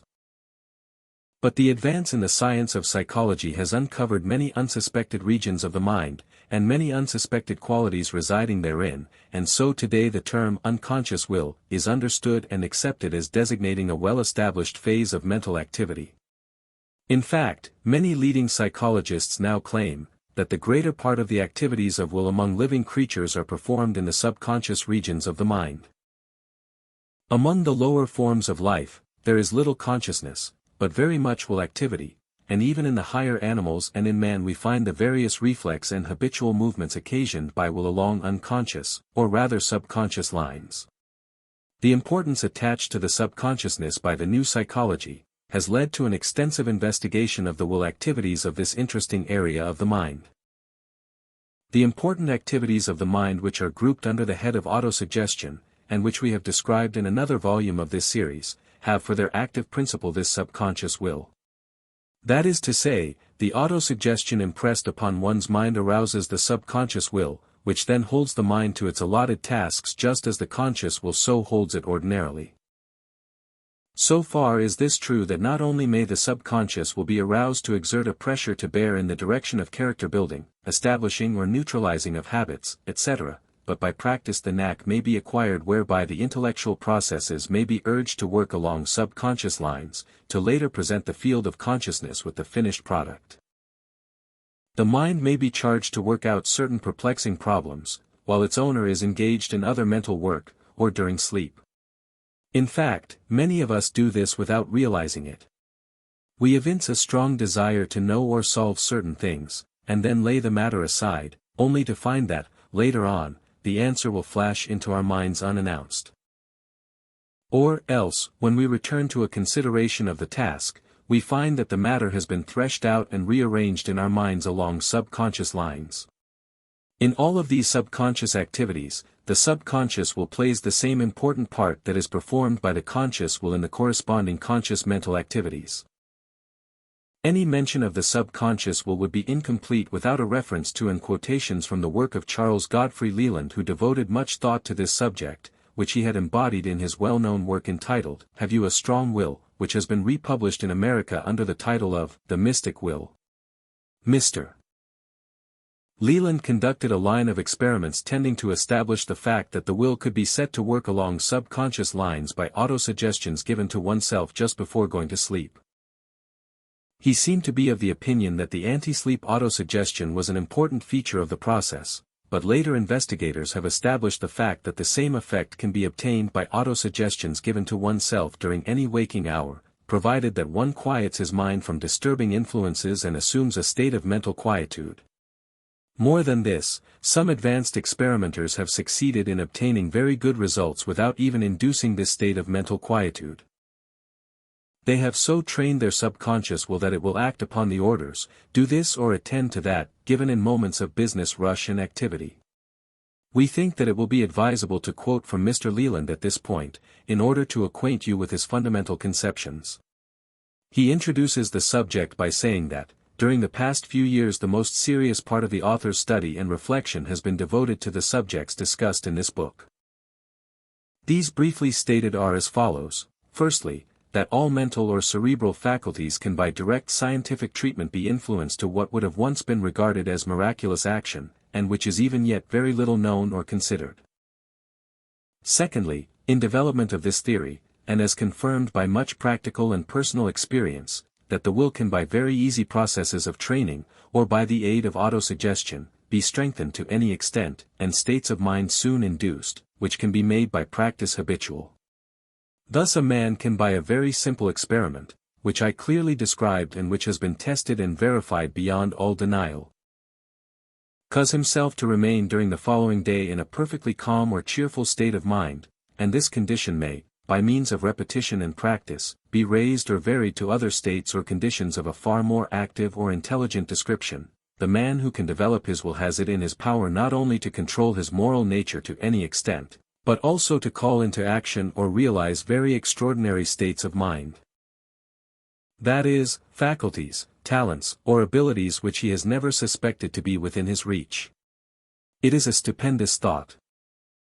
Yet one so great that from the beginning of time to the present day no sage or poet has ever grasped it to its full extent, and yet it is a very literal truth, that there lie hidden within us all, as in a sealed-up spiritual casket, or like the bottled-up gin in the Arab tale, innumerable powers or intelligences, some capable of bestowing peace or calm, others of giving happiness, or inspiring creative genius, energy, and perseverance. All that man has ever attributed to an invisible world without, lies, in fact, within him, and the magic key which will confer the faculty of sight and the power to conquer is the will. Mr. Leland devotes much space in his book to establishing the virtues of autosuggestion, which it is scarcely necessary to repeat at this late day when all even slightly acquainted with the teachings of the new psychology recognize and realize the wonderful possibilities in, and the wonderful effects that may be obtained by that form of calling into activity the subconscious will. One point, however, which Mr. Leland makes, is especially worthy of quotation here, although we have spoken of it elsewhere. It is one of those things which will bear much repetition, for it is highly important. Mr. Leland says, "For as I hope to clearly prove it, it is an easy matter to create strong will, or strengthen that which we have, to a marvelous extent, yet he who would do this must first give his attention firmly and fixedly to his intent or want, for which purpose it is absolutely necessary that he shall first know his own mind regarding what he means to do, and therefore meditate upon it, not dreamily, or vaguely, but earnestly. And this done, he must assure himself that he takes a real interest in the subject, since if such be the case I may declare that his success is well nigh certain." We shall not enter into a discussion of Mr. Leland's method of giving the autosuggestion which arouses the subconscious will, for any good method of autosuggestion will accomplish the same result. It may be described briefly in his own words as, "Not to will or resolve too vehemently, but simply and very gently, yet assiduously, to impress the idea on the mind so as to fall asleep while thinking of it as a thing to be, resolved before going to sleep that if there is anything for you to do which requires will or resolution, be it to undertake repulsive or hard work or duty, to face a disagreeable person, to fast, or make a speech, to say no to anything, in short, to keep up to the mark or make any kind of effort that you will do it as calmly and unthinkingly as may be. Do not desire to do it sternly or forcibly, or in spite of obstacles, but simply and coolly make up your mind to do it, and it will much more likely be done. And it is absolutely true, creed experto, that if persevered in, this willing yourself to will by easy impulse unto impulse given, will lead to marvelous and most satisfactory results." Mr. Leland is particularly happy in his choice of illustrations with which he explains the action of this activity of the subconscious will, aroused by autosuggestion. We think that every person should impress upon his memory the following illustration, for it will serve him in good stead in his practice of the use of the will. Mr. Leland says, "I have not assumed a high philosophical or metaphysical position in this work. My efforts have been confined to indicating how by a very simple and well-nigh mechanical process, perfectly intelligible to every human being with an intellect, one may induce certain states of mind and thereby create a will. But I quite agree with Mr. Fletcher that forethought is strong thought, and the point from which all projects must proceed. As I understand it, it is a kind of impulse or projection of will into the coming work. I may here illustrate this with a curious fact in physics. If the reader wished to ring a door bell so as to produce as much sound as possible, he would probably pull it as far back as he could and then let it go. But if he would, in letting it go, simply give it a tap with his forefinger, he would actually redouble the noise. Or, to shoot an arrow as far as possible, it is not enough to merely draw the bow to its utmost span or tension. If just as it goes, you will give the bow a quick push, though the effort be trifling, the arrow will fly almost as far again as it would have done without it. Or, as is well known, in wielding a very sharp saber, we make the draw cut, that is if we add to the blow or chop, as with an axe, a certain slight pull and simultaneously we can cut through a silk handkerchief or a sheep. Forethought is the tap on the bell, the push on the bow, the draw on the saber. It is the deliberate yet rapid action of the mind when before falling to sleep or dismissing thought we bid the mind subsequently to respond. It is more than merely thinking we are to do it, it is the bidding or ordering self to fulfill a task before willing it. To make it of avail, one must, first write, as it were, or plan a preface, synopsis or epitome of his proposed work, to start it and combine it with a resolve or decree that it must be done, the latter being the tap on the bell knob. Now the habit of composing the plan as perfectly, yet as succinctly as possible, combined with the energetic impulse to send it off, will ere long give the operator a conception of what I mean by forethought, which by description I cannot. And when grown familiar and really mastered, its possessor will find that his power to think and act promptly in all the emergencies of life has greatly increased. There is a curious and very illustrative instance of forethought in the sense in which I am endeavoring to explain it, given in the novel, The Scalp Hunters by Mayne Reid. His aim with the rifle is infallible, and it would seem as if the ball obeyed his will. There must be a kind of directing principle in his mind, independent of strength of nerve and sight. He and one other are the only men in whom I have observed this singular power. This simply means the exercise in a second, as it were, of the tap on the bell knob, or the projection of the will into the proposed shot, and which may be applied to any act.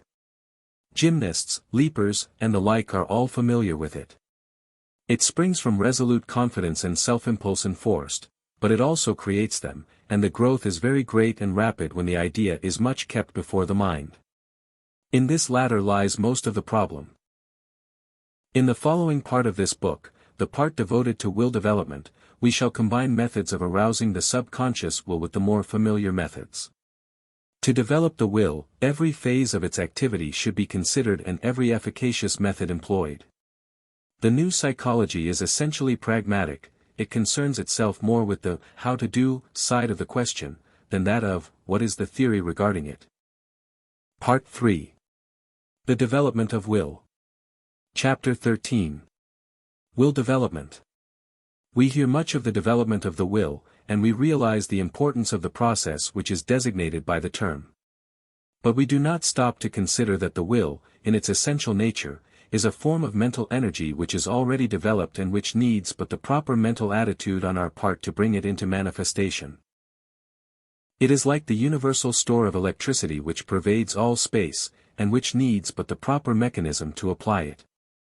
We talk of generating electricity, but not a single particle of electricity is ever manufactured. The generation of electricity is simply the gathering together in one place of a portion of the store of the universally diffused electricity. Thus is it with will. Will is closely connected with the innate power of the ego, and, in all probability, is a something which is diffused universally, each ego acting as a center of will.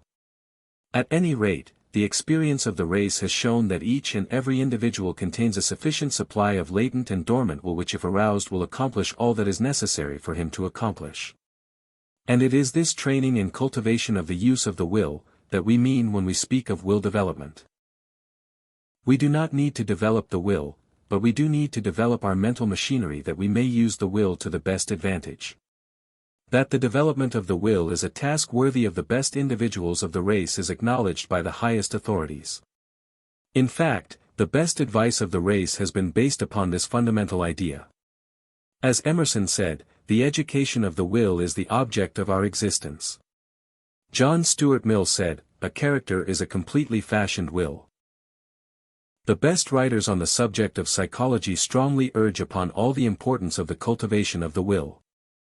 As one writer says, not infrequently a strong volitional power originally exists, but lies dormant for want of being called into exercise, and here it is that judicious training can work its greatest wonders. And again, it is of the utmost importance that attention should be directed to the improvement and strengthening of the will. For without this there can be neither independence nor firmness, nor individuality of character. Without it we cannot give truth its proper force, nor morals their proper direction, nor save ourselves from being machines in the hands of worthless men. The education of the will is really of far greater importance in shaping the destiny of the individual, than that of the intellect. Theory and doctrine, and inculcation of laws and propositions will never of themselves lead to the uniform habit of right action. It is by doing that we learn to do, by overcoming, that we learn to overcome, by obeying reason and conscience, that we learn to obey, and every right action which we cause to spring out of pure principles, whether by authority, precept, or example, will have a greater weight in the formation of character than all the theory in the world. Emerson says, the exercise of the will, or the lesson of power, is taught in every event. From the child's possession of his several senses up to the hour when he saith, Thy will be done, he is learning the secret, that he can reduce under his will, not only particular events, but great classes, nay the whole series of events, and so conform all facts to his character. William Wirt says, the man who is perpetually hesitating which of two things he will do first, will do neither. The man who resolves, but suffers his resolution to be changed by the first counter-suggestion of a friend, who fluctuates from opinion to opinion, from plan to plan, and veers like a weathercock to every point of the compass, with every breath of caprice that blows, can never accomplish anything real or useful. It is only the man who carries into his pursuits that great quality which Lucan ascribes to Caesar, nescia virtus stare loco, virtue knows not how to stand still. Who first consults wisely, then resolves firmly, and then executes his purpose with inflexible perseverance, undismayed by those petty difficulties which daunt a weaker spirit, that man can advance to eminence in any line. Emerson said, there can be no driving force, except through the conversion of the man into his will, making him the will, and the will him. And again, the lightning which explodes and fashions planets, maker of planets and suns is in him. On one side, elemental order, sandstone and granite, rock ledges, peat bog, forest, sea and shore, and, on the other part, thought, the spirit which composes and decomposes nature, here they are, side by side, God and devil, mind and matter, king and conspirator, belt and spasm, riding peacefully together in the eye and brain of man. Halleck says, persons of character always have well-cultivated wills. Life's duties are certain to involve doing disagreeable things, and this takes willpower. An unstable man can never be a person of character. Stability is founded upon will. Stability demands the following of a definite, and often difficult, consistent line of conduct, the swerving neither to the right nor to the left. The man who is honest or punctual or diligent by fits and starts will never occupy a high place among his fellow men, for they will soon see that he lacks character. The tremendous competition in life is felt less by men of character, for there are scarcely enough of these to fill positions that demand such men. Every avenue of life is thronged with these uncertain creatures, whose conduct and actions are a mere reflection of their surroundings.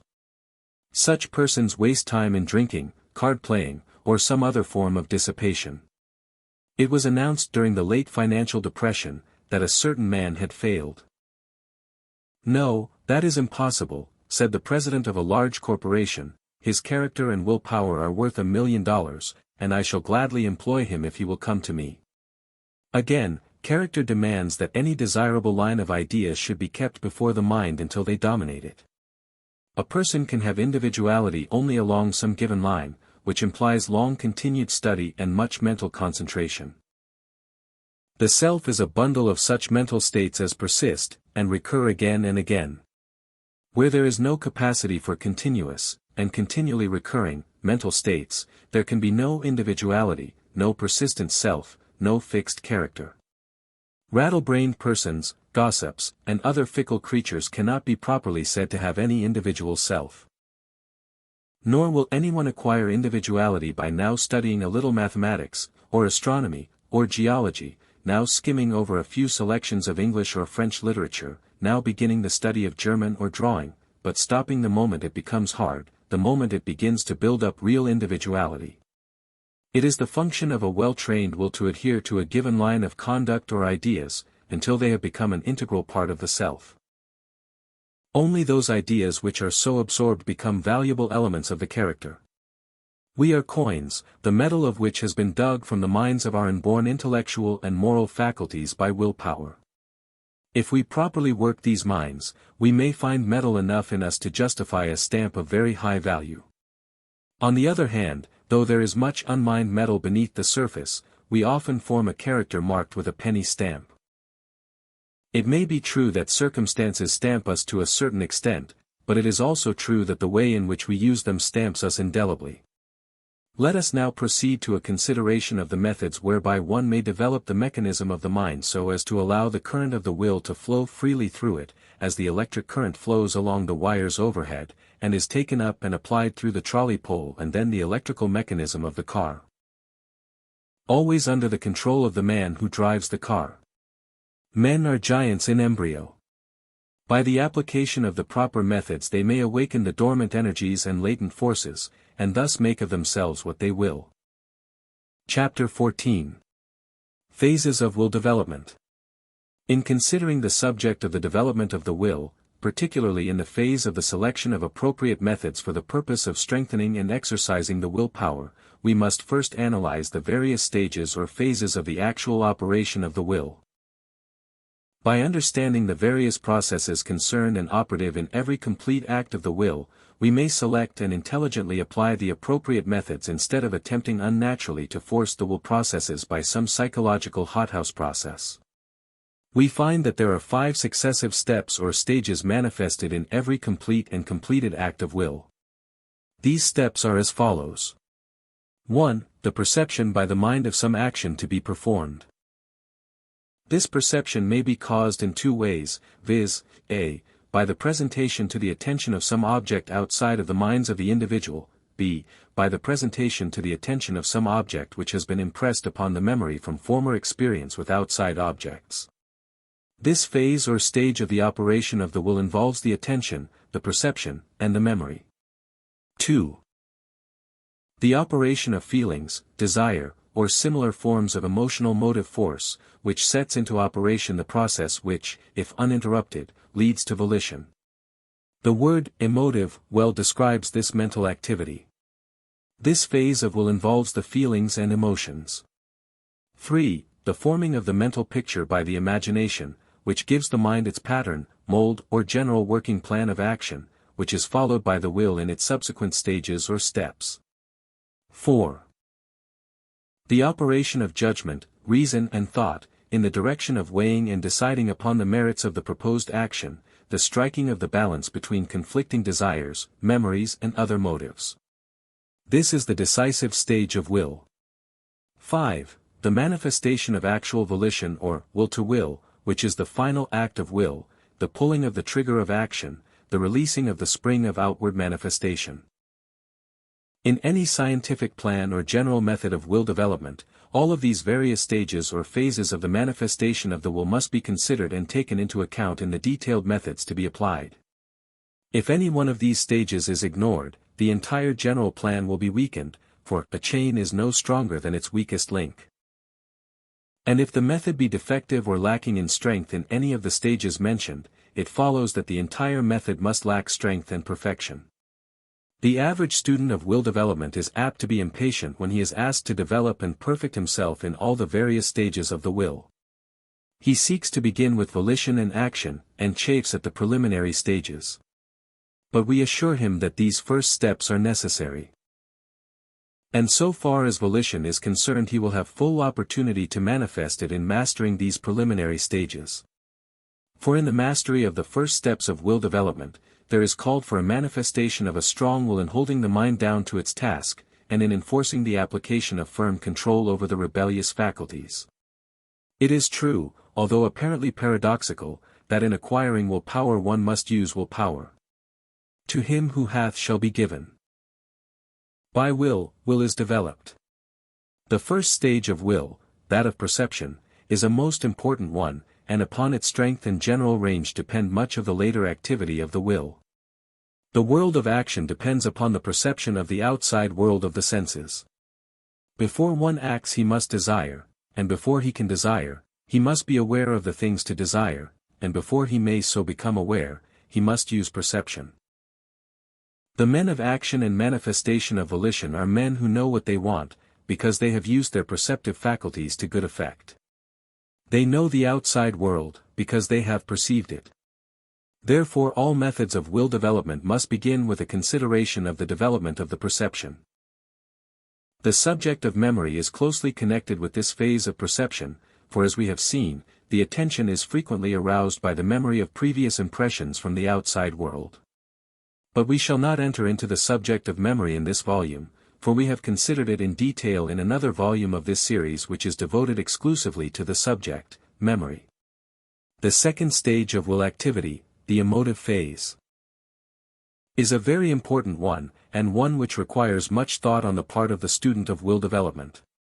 The emotions and feelings must be trained and ruled, developed or restrained, as the case may be, in order that the motive power of this part of the mind may be applied to the best effect.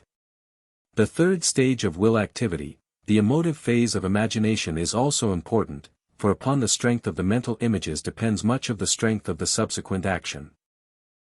The imagination is an important feature in the building of character and the development of will.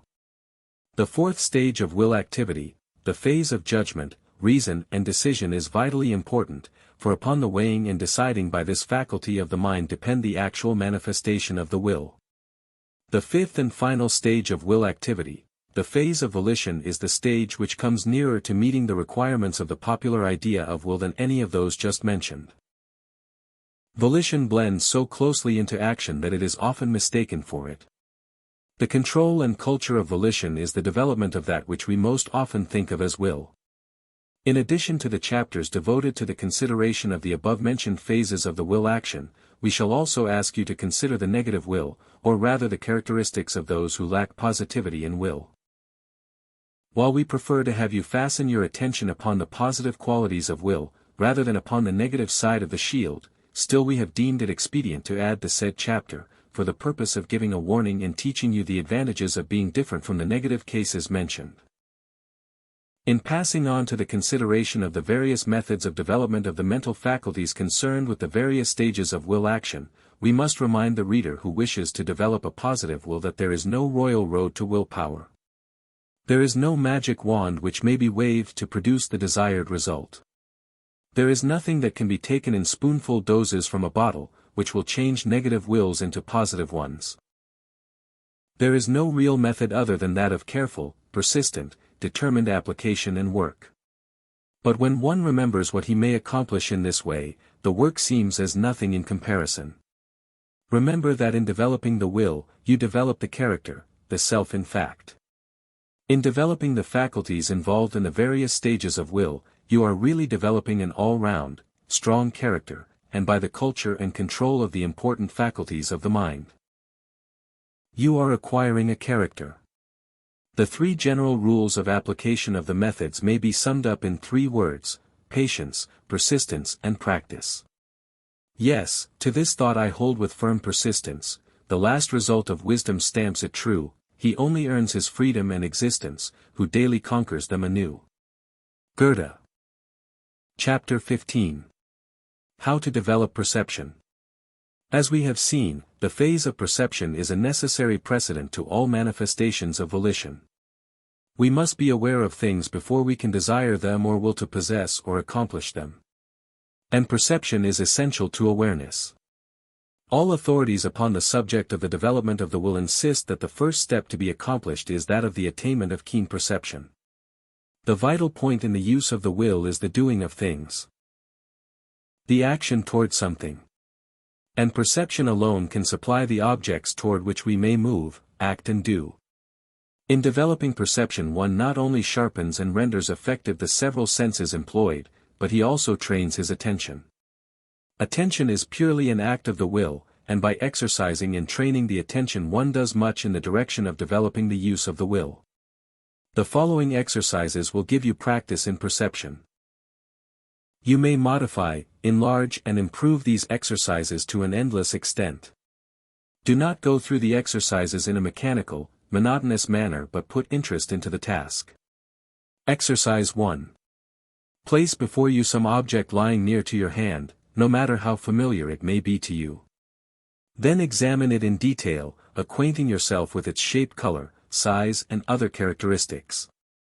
Analyze it so far as is possible.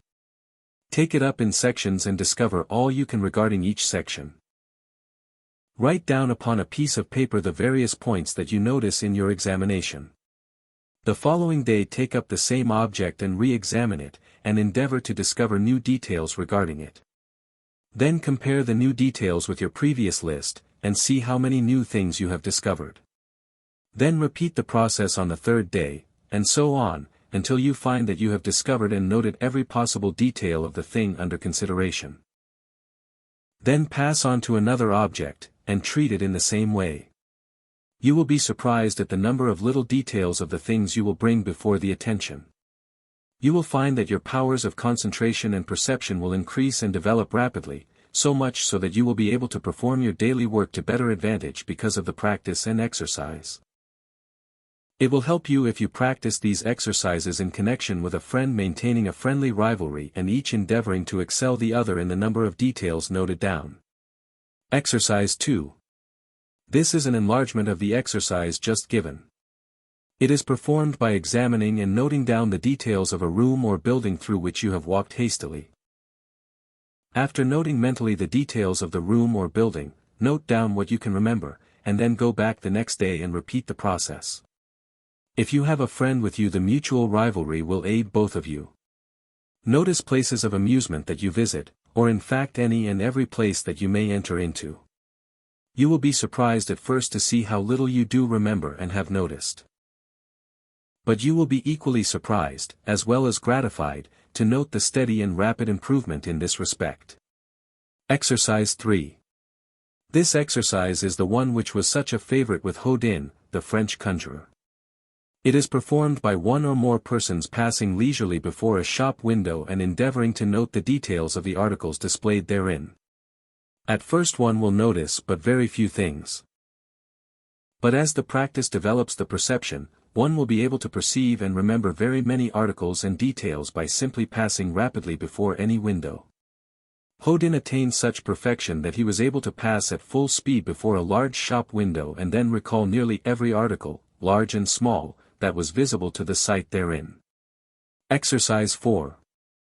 Take a number of cards, or dominoes, anything having numbers or spots upon them.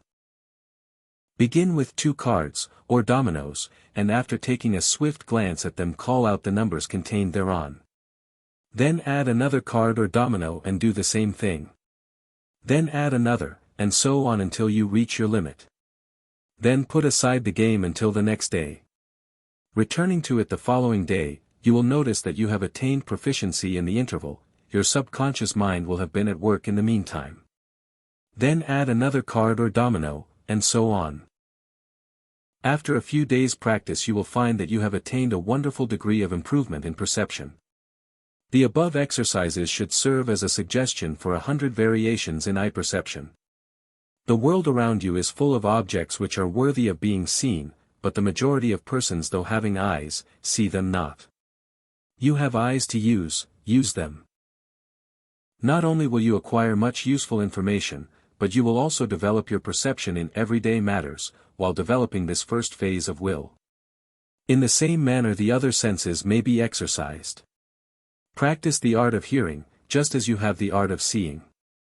Learn to distinguish the various sounds reaching your ears. Learn to analyze, dissect and classify them. You will find that a new world will open up to you as the result of this exercise.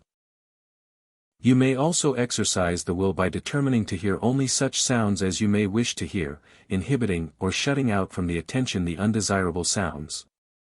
If you would realize to what a remarkable extent the hearing may be developed, think of the blind people who develop the sense of hearing to such a wonderful extent that it almost supplies the missing sense. The sense of smell, and the sense of taste, also may be developed to a high degree by exercises modeled on those given above. It is all a matter of practice, practice, practice, exercise, exercise, exercise. The sense organs are there, the brain is there, the mind is there, all that is lacking is use. The sense of feeling may be developed to a remarkable degree by practice and exercise. The best way to practice the exercise for developing the sense of feeling is to place a number of objects before you, and after closing the eyes endeavor to distinguish between them solely by the sense of touch. Place before you a number of familiar objects, closely resembling each other, and then closing the eyes endeavor to distinguish each one from the others. A little practice will bring great results along these lines. Do not allow the exercises to become monotonous. Put interest into them. Endeavor to inject the game element into them, and you will find them interesting. Exercises along these lines will become far more interesting than any game of solitaire ever invented. You will find it interesting to perform these exercises in competition with other persons. Do not tire yourself out in performing them, but instead lay them aside when the interest lags. When you return to them later, or the next day, you will find that they have a new interest for you. The psychology of these exercises, so far as is concerned the development of the will, lies in the fact that in the exercise of perception the faculty of attention is actively employed. Now, attention is preeminently an act of will, and its exercise is that of the exercise of the will. Voluntary attention is possible only to the extent that the will has been trained for the task. Persons as a rule have very little voluntary attention, and find it most difficult to concentrate their attention upon a task for any considerable length of time. The man or woman of strong will is able to direct or withhold the attention, as the case may be. And in this control of the attention is the control of the mind by the will. The will does not create thoughts, but by its control and direction of the attention it is able to determine just what objects shall be held before the conscious mind. Thus, indirectly, the will is the master of thought. It is a task worthy of the strongest will, this mastery and control of attention in the direction of perception. Prove it for yourself. Chapter 16. How to control the emotions. The second phase of the development of the will is that of the mastery and control of the emotive faculties or activities of the mind. The emotive activities include all that we know as emotion, feeling, desire, etc., and as these activities are the insiders of the will, he who masters and governs them is also master of the will itself. In fact, as we have said in the first part of this book, these activities are often considered as phases of the will itself. While it is true that will is incited to action by the emotive faculties, it is likewise true that by the will we may master, control, direct and repress these emotive activities. To many persons, to the majority of persons, in fact, it seems ridiculous to talk of mastering feelings, emotions and desires. Such persons will admit that one may control the action resulting from desires and feelings, but that the feelings and emotions themselves are beyond control, and come and go as they will. But this is far from being correct. By the will we may not only refuse to act upon a feeling, emotion or desire, but we may also cause these emotive activities to refrain from appearing in the field of consciousness. This may be accomplished by the control of the attention. By a firm control of the attention, one may refuse to allow a feeling, desire or emotion to be recognized by the consciousness. One may refuse to allow the attention to be fastened upon an undesirable emotive state. This may be accomplished in two ways, viz., 1. by a positive refusal to allow the attention to dwell upon the feeling, or, 2, by training the subconscious mind to restrain the feeling from appearing in consciousness. In the first of these plans, one must have the will well in hand, and able to turn the attention on and off an object, internal or external, just as he would direct and control the action of a searchlight. It is difficult to describe the exact process of so directing the attention by the will, although every person must recognize his own ability to do it. It would be easy to describe the process by 2 words: do it. The process is analogous to taking the attention from one outside object and turning it toward another. One may acquire this knack if he will practice upon himself along these lines. Take any feeling or emotion that you are experiencing this moment, and turn your attention resolutely away from it and on to something else. Concentrate on the other thing with all your will, paying no attention to the troublesome feeling. You will find the attention inclined to be rebellious, and showing a decided tendency to fly back to the undesirable feeling, but keep your will fixed firmly upon the task. Hold your attention upon the other thing, by the method given in our exercises on perception. Examine the other thing, in all of its phases, and before long the attention will grow interested, and in a short time the objectionable feeling will have flown. The popular way of describing this process would be: keep your mind off it. And you can keep your mind off it if you will. The will is the master of the mental states, if it is only exerted in the proper manner. And attention is the key to the process. This process may be aided by autosuggestion, that is, by direct and positive orders to your mind to concentrate upon the new object of thought. Mental images of the desirable feeling or object will also help materially, for the imagination exercises a powerful influence over the emotional faculties. Paint the proper mental pictures, and hold them before you, and you will find the work of concentrating will grow much easier by reason thereof. Also assume the physical expression of the desired state or feeling. We have explained in other volumes of this series that just as thought takes form in action, so does action react upon thought. By assuming the outward physical expression of the desired mental state, one does much to bring about a manifestation of the mental state itself. To quote the very familiar passage of Professor William James, "Refuse to express a passion and it dies. Count 10 before venting your anger, and its occasion seems ridiculous. Whistling to keep up courage is no mere figure of speech. On the other hand, sit all day in a moping posture, sigh and reply to everything with a dismal voice, and your melancholy lingers. There is no more valuable precept in moral education than this, as all who have experience know. If we wish to conquer undesirable emotional tendencies in ourselves, we must assiduously, and in the first instance cold-bloodedly, go through the outward movements of those contrary dispositions which we prefer to cultivate. Smooth the brow, brighten the eye, contract the dorsal rather than the ventral aspect of the frame, and speak in a major key, past the genial compliment, and your heart must be frigid indeed if it does not gradually thaw. The emotive activities of the mind may also be controlled and directed by training the subconscious mind to refuse to admit undesirable emotions and feelings into the field of consciousness. By a carefully arranged system of autosuggestion. Along the lines suggested by Leland and others, the subconscious mind may be impressed with the idea that it must not admit the undesirable thoughts into consciousness. It must be impressed with the importance of inhibiting them before they reach the conscious plane of mentation.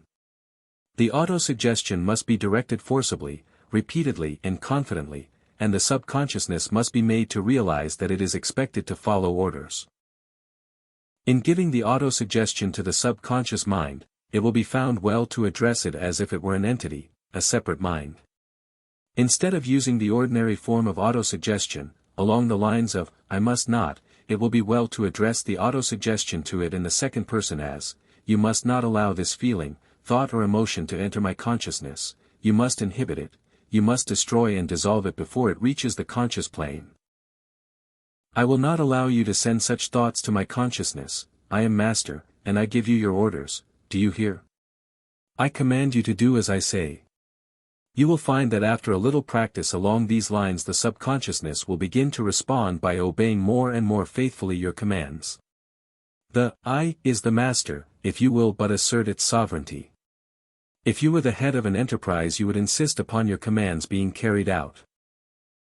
What would you think of a head of an enterprise allowing his office force not only to disobey him, but actually to overrule his authority and master him instead of obeying orders? The cases are identical. Your mental office force has been allowed to run things for you too long. It is time that you were beginning to assert your authority as an executive. Edward Carpenter says of this power to inhibit emotional states. We are perhaps almost equally unaccustomed to the idea of mastery over our own inner thoughts and feelings.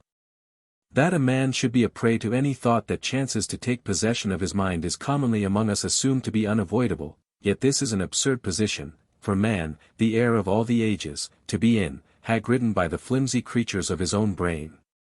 If a pebble in our boot torments us, we expel it. We take off the boot and shake it out. And once the matter is fairly understood, it is just as easy to expel an intruding and obnoxious thought from the mind.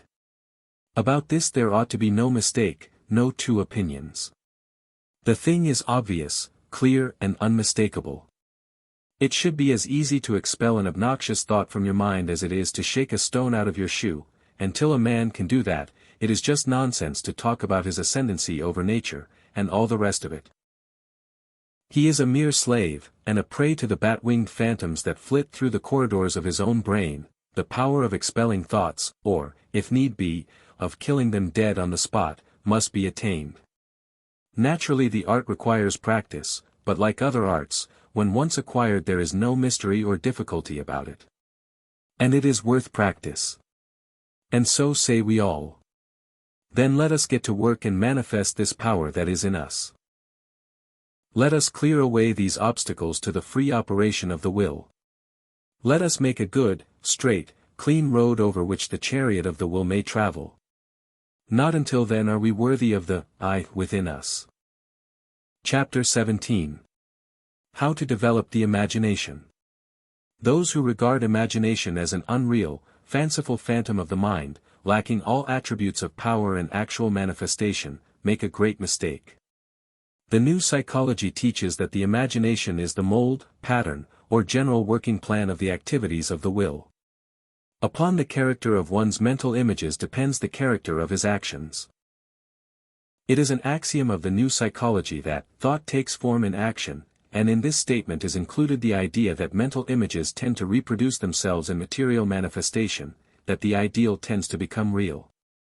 Every great creative work of man had its precedent existence in the imagination of its maker. Every bridge, house, railroad, painting, statue, poem, book, or battle existed first as a mental image in the mind of its projector.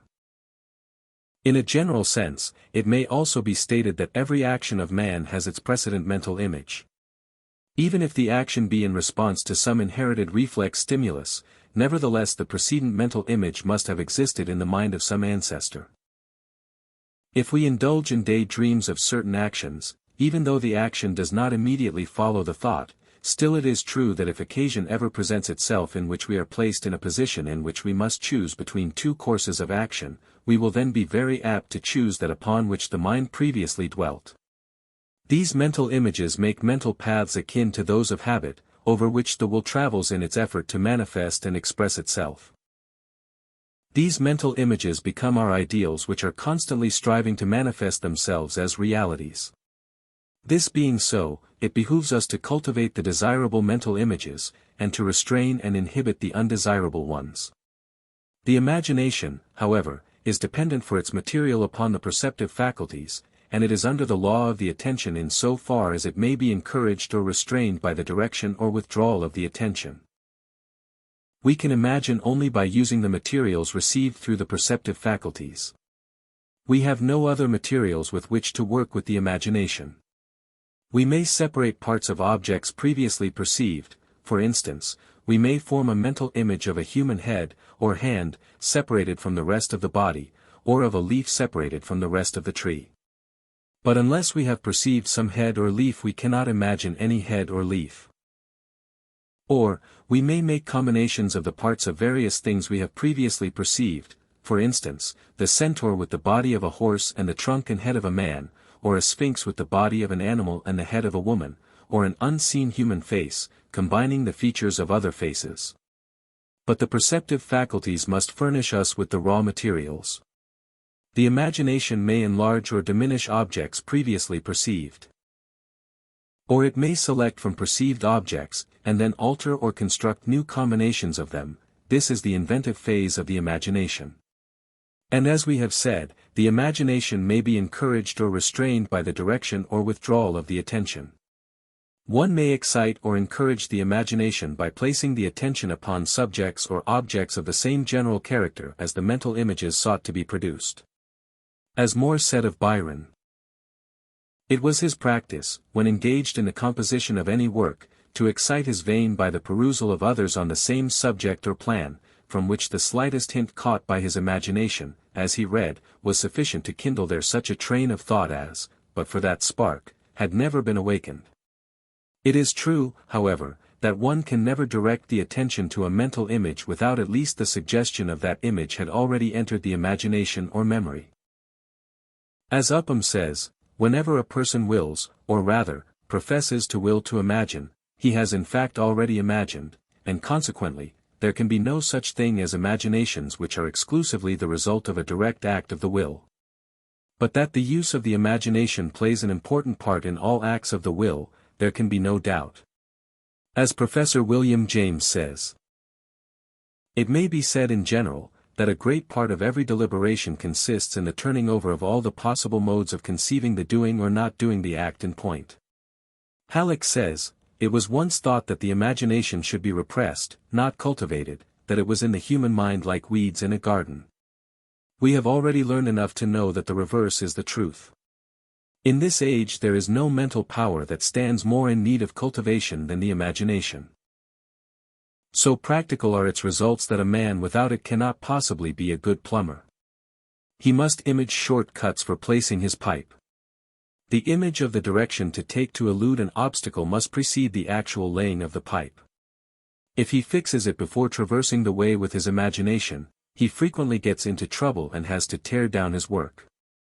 Someone has said that the more imagination a blacksmith has, the better will he shoe a horse. Every time he strikes the red-hot iron, he makes it approximate to the image in his mind. Nor is this image a literal copy of the horse's foot. If there is a depression in that, the imagination must build out a corresponding elevation in the image, and the blows will make the iron fit the image. There are two general lines of training in developing the imagination as an adjunct of the will, as an aid to powerful will action. These two lines may be stated as follows: 1. The deliberate choosing of appropriate subjects for the imagination, that is, subjects calculated to encourage the imagination to create similar images along the lines of association. This also includes the use of the will in keeping the attention directed towards such subjects and objects, and away from objects and subjects of an opposite nature. 2. The training of the imagination to form clear-cut and distinct images of the things that we wish to do or obtain, for upon the clearness of our mental images depends the directness and effectiveness of the resultant action. Considering the first of the foregoing lines of training the imagination, we would say that the subjects of association and suggestion are involved therein. The tendency of the mind to travel along the lines of association is well known, and forms an important part of the subject of memory training. Its influence in the case of the imagination is no less important. By selecting subjects and objects for thought, consideration and imagination, along the lines of the things upon which we wish to employ the will, we give the benefit of the associative influence to the imagination. By dwelling upon things of courage, bravery, fearlessness and similar traits, the imagination acquires a tendency to create images of the same kind, which in turn give a direction to the whole mind, and make it easier for the will to travel along the same path. The reverse is true, for if we allow the mind to dwell upon negative and undesirable objects and subjects, we lend their associative influence to the imagination, which then creates similar mental pictures, and which in turn tends to make a mental path for the will in the same direction. In the same way, and from the same causes, we have the effect of the suggestive influence of objects and subjects. Association and suggestion are twins of the mind. Not only should we take advantage of them, but we should also use the will to keep the attention on the proper kind of things, and to ignore or shut out subjects and objects of a negative or undesirable nature. The imagination takes its color from its environment, but the selective power of the attention enables each one to choose and determine his own mental environment. For in the end, the will is supreme, through its instrument of attention. The second of the above-mentioned lines operates in the direction of the creation of clear and distinct mental images, which tend toward effective and direct will action. This upon the idea that if we see clearly what we want, we are enabled to act effectively and directly. This being so, we may see why we should cultivate the art of using the imagination in the direction of creating mental images of the clearest possible type. Think of the things that you wish to do or become, and endeavor to see them as already existent in their smallest detail, so that you will become thoroughly familiar with every aspect of the ideal. By so doing you will set for yourself a pattern, or create a mold, after which your life will shape itself. You will thus create well-beaten mental paths along which your will travel in its search for expression. We are continually building mental paths, consciously or unconsciously, and over which paths our will travel, or at least will try to travel. According to the character and direction of the path, so will be the progress and direction of our life activities. This is an important thing which should be carefully considered by every person who reads these lines. Halleck well expresses this idea when he says, "The young take no more important step than when they frame an ideal which they will ever strive to attain.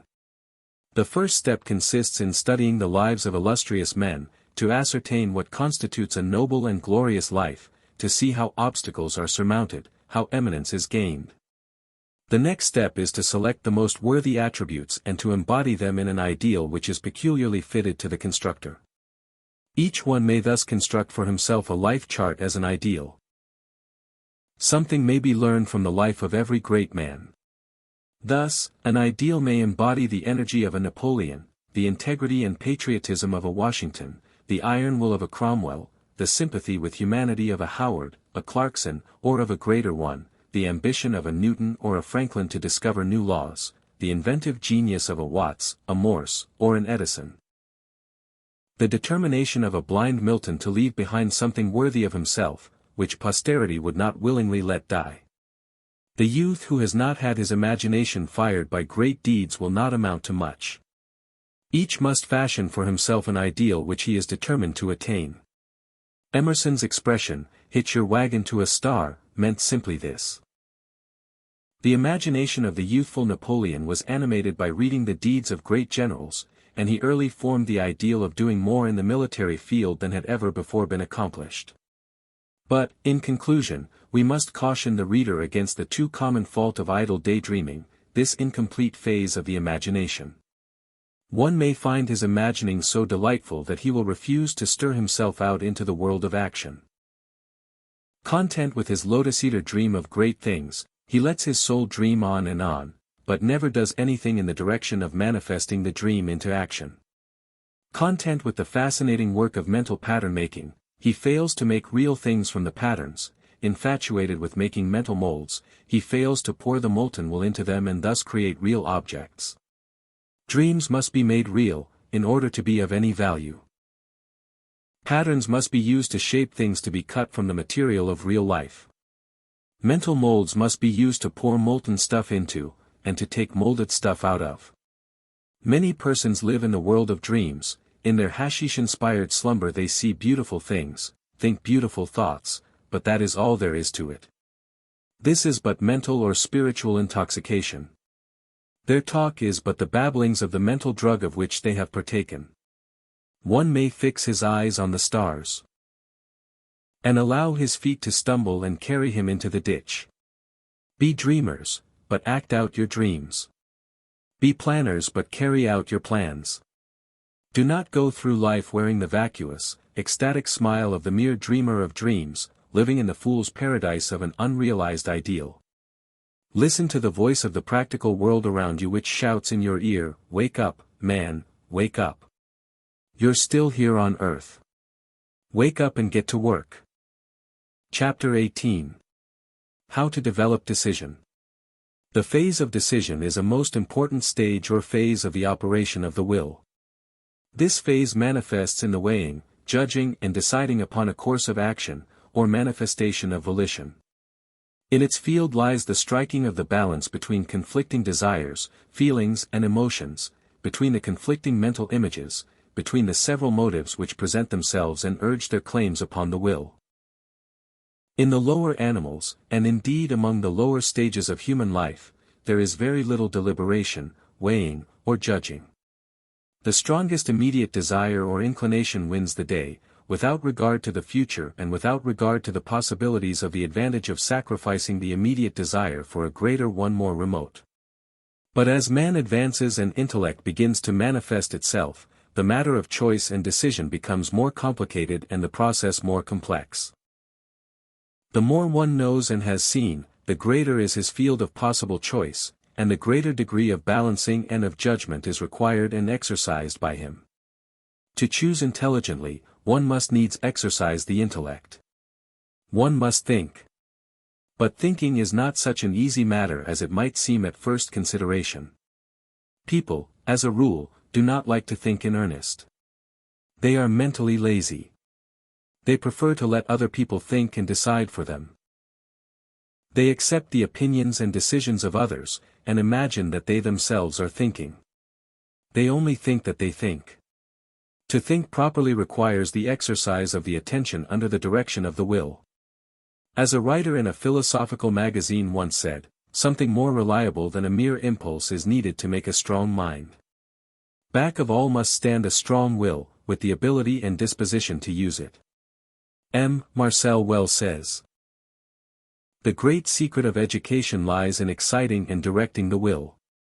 Nothing takes its place until we discover that attention is under the control of the will, and until, by perseverance, we acquire the power of thus controlling it.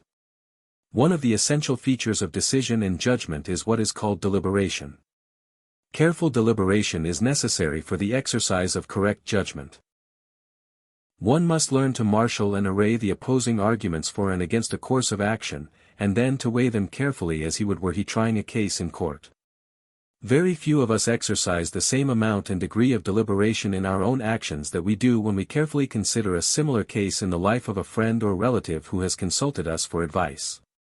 In the latter case we think of all the arguments for and against, the possible consequences of the action, and 1,001 other things, and then formulate a decision. But in our own case we do not take this trouble.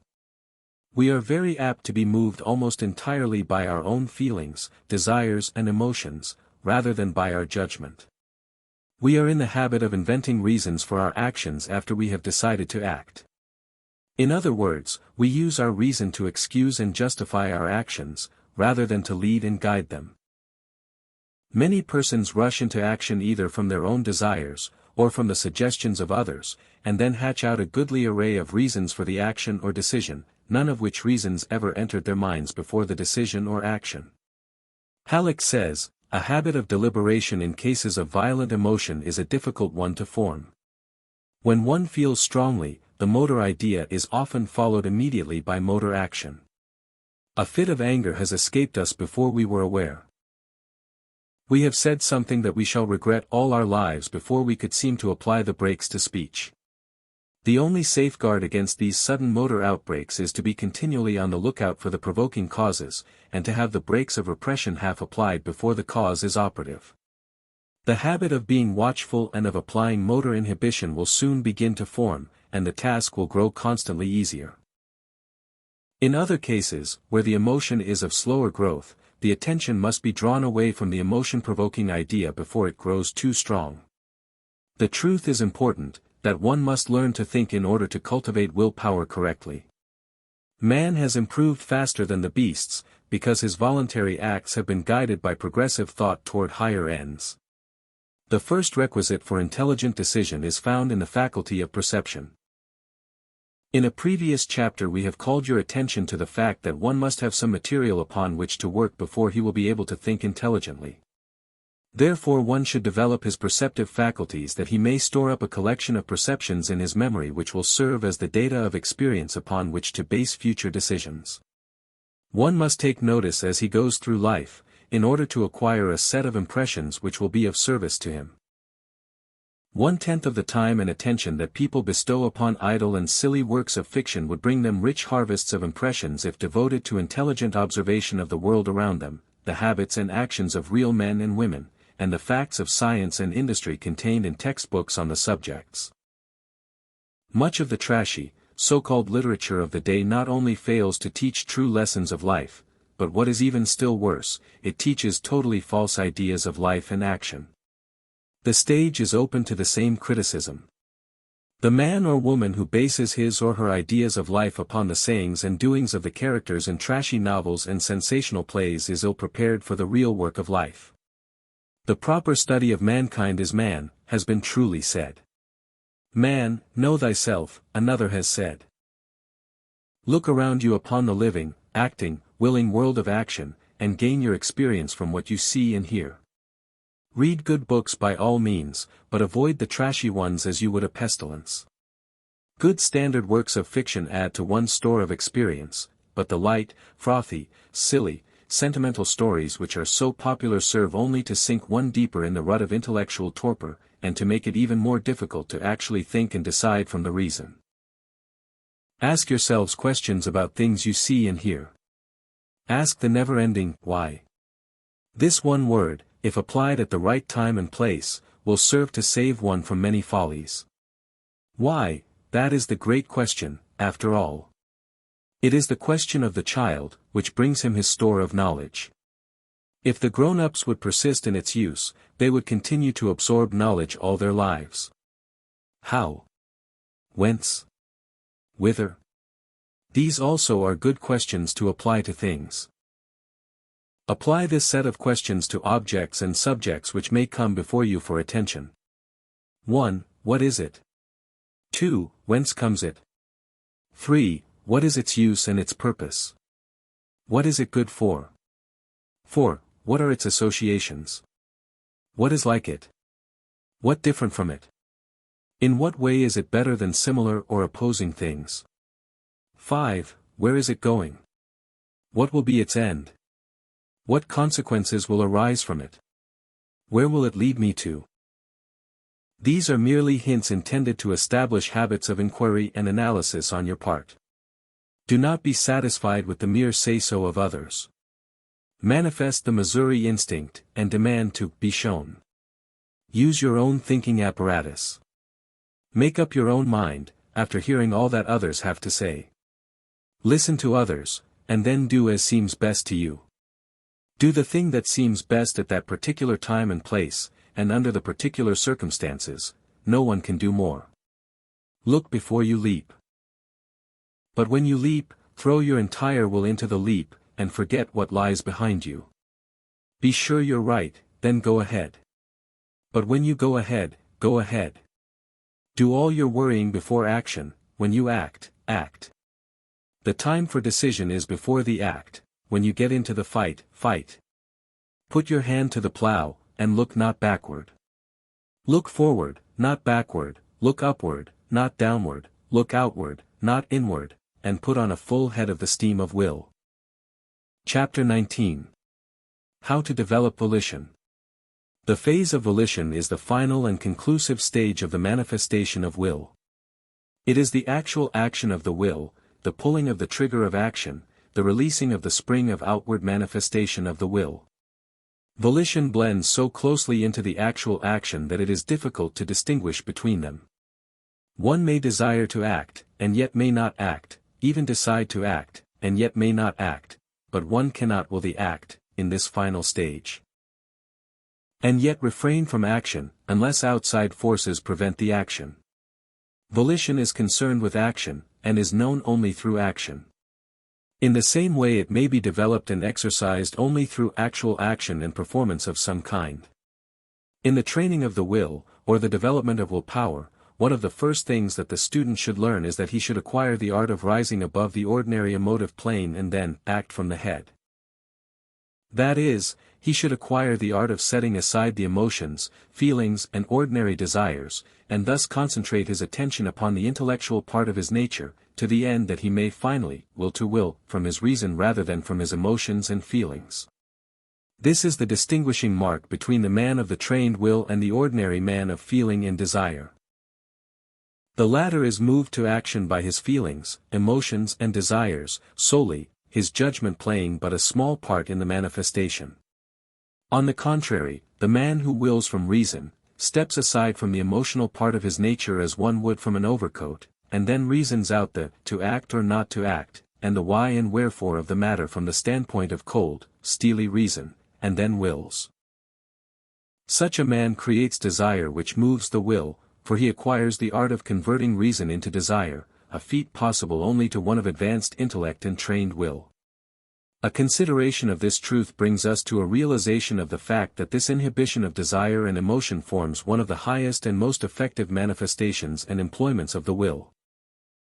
This setting aside of the ordinary channels of the will, in favor of those deliberately and rationally chosen, is the mark of the advanced man. Ordinary individuals do not possess this power, but yield to their desires and emotions, to a greater or lesser degree, and then invent reasons for the action, as we have said elsewhere. The developed man, however, creates his reasons first and then acts accordingly. It must not be supposed for a moment, though, that the desire and emotional part of one's nature surrenders without a struggle. On the contrary, these mental states struggle hard for precedence and place, and although seemingly defeated, they return again and again to the charge. The most effective method of combating them is through the exercise of habit, the cultivation of the habit of acting as the reason dictates, rather than according to the ordinary desires and feelings. One of the best and quickest ways of establishing the habit of the control by the reason is that of overriding the desires by performing actions repugnant and disagreeable to them, solely for the sake of exercise and training.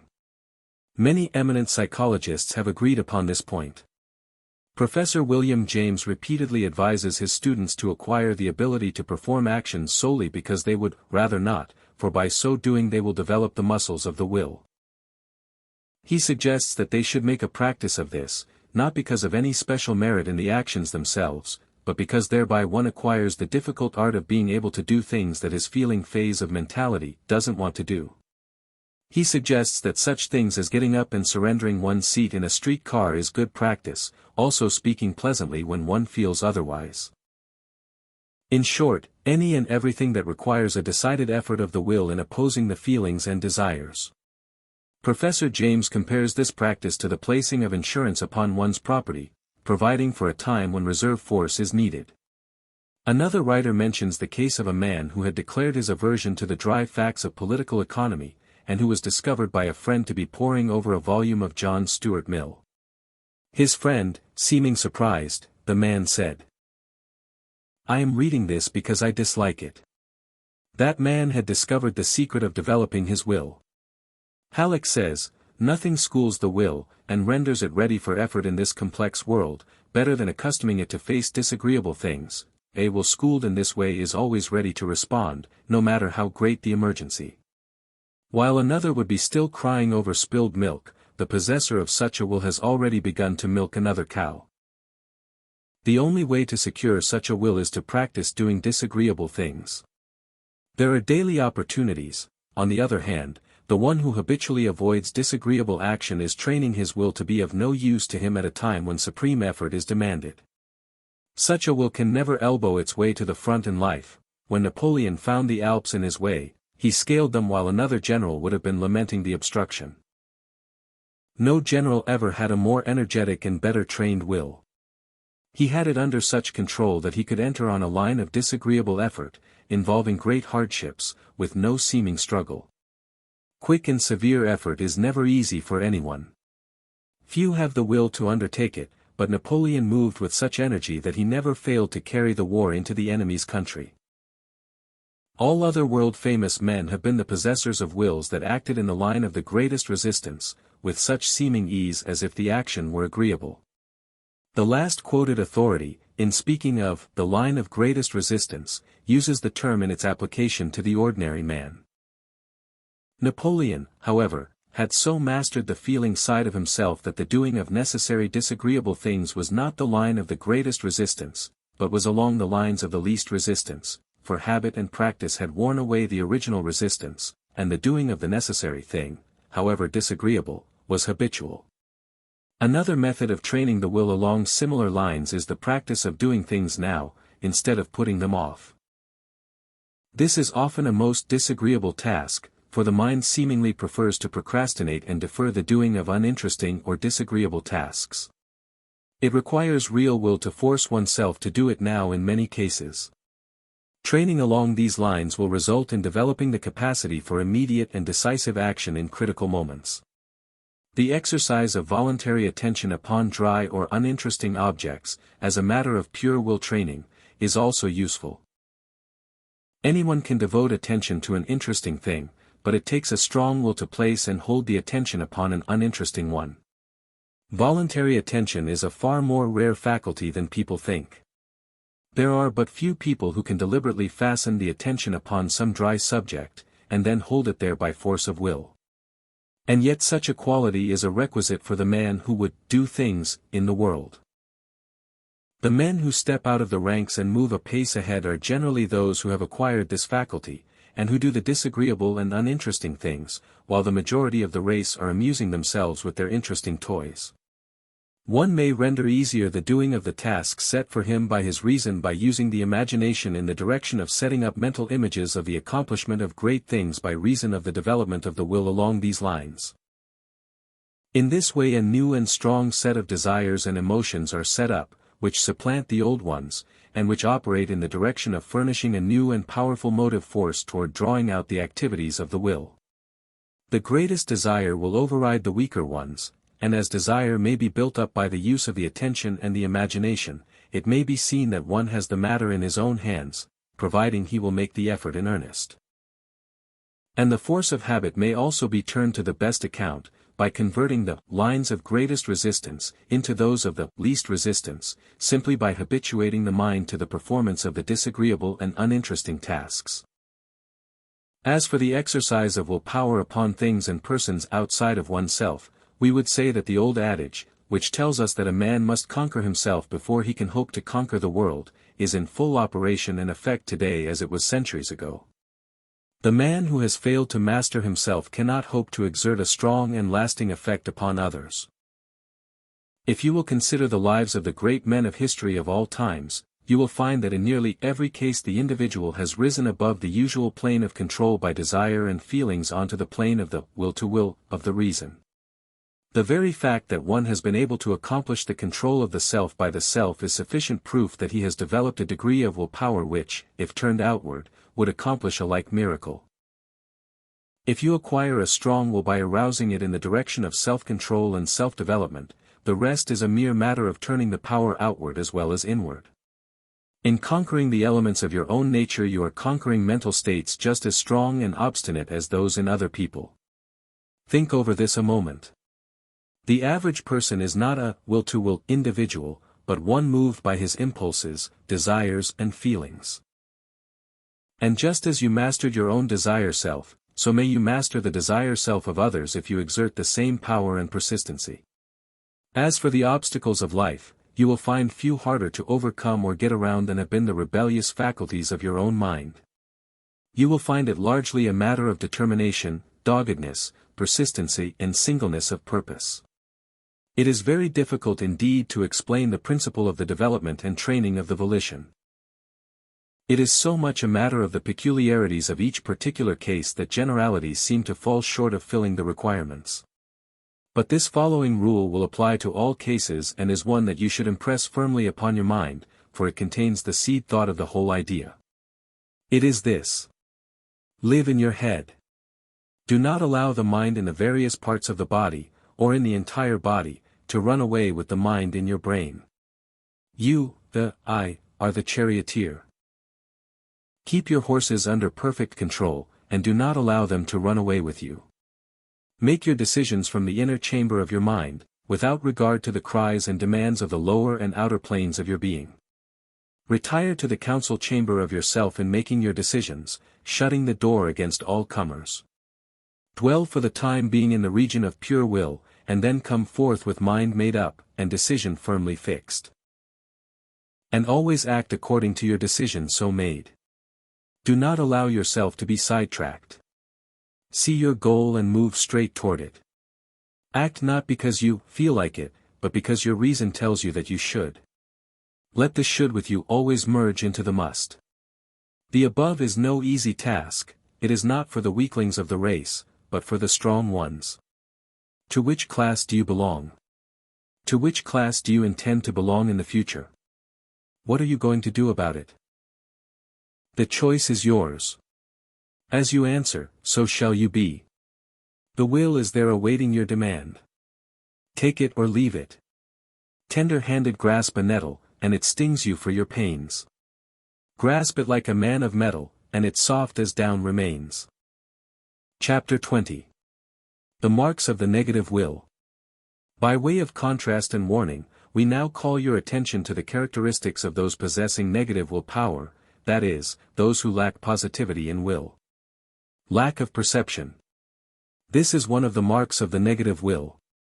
The person fails to see and know what is going on about him, and in the world. He lacks an awareness of things, and consequently his world is narrowed and petty. This being so, he fails to see things which would arouse his ambition and laudable desires, which in turn would lead to the activities of will. Lack of perception is practically akin to lack of the senses. Without the use of the perceptive faculties, man lives a vegetative life. He does not know the world around him at all. He does not know things, people, occurrences, and all that go to make up an active life. Not seeing, he cannot think. Not seeing, he cannot use his imagination properly.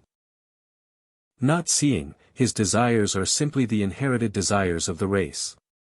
Not desiring, he cannot will. The world is filled with these human vegetables, cabbages in human form. Lack of aspiration. This is another mark of the negative will. The person fails to manifest the emotive activities which urge him upward and onward. His desires and emotions are all concerned with the animal feelings and impulses. He is bovine, a cow-like creature in human form. Chewing the cud contemplatively, he dreams of nothing at all. Such people cannot be said to live at all, in the true sense of the term. They are perfectly satisfied with their condition, and they neither desire nor deserve pity. Their content is not the result of philosophical thought, the weighing of advantages and disadvantages, the declining to pay the price, but from the inertia of the dull, inactive creatures, reproduced in human form. Lack of imagination. This is another mark of the negative will. The person lacks the creative mental faculty.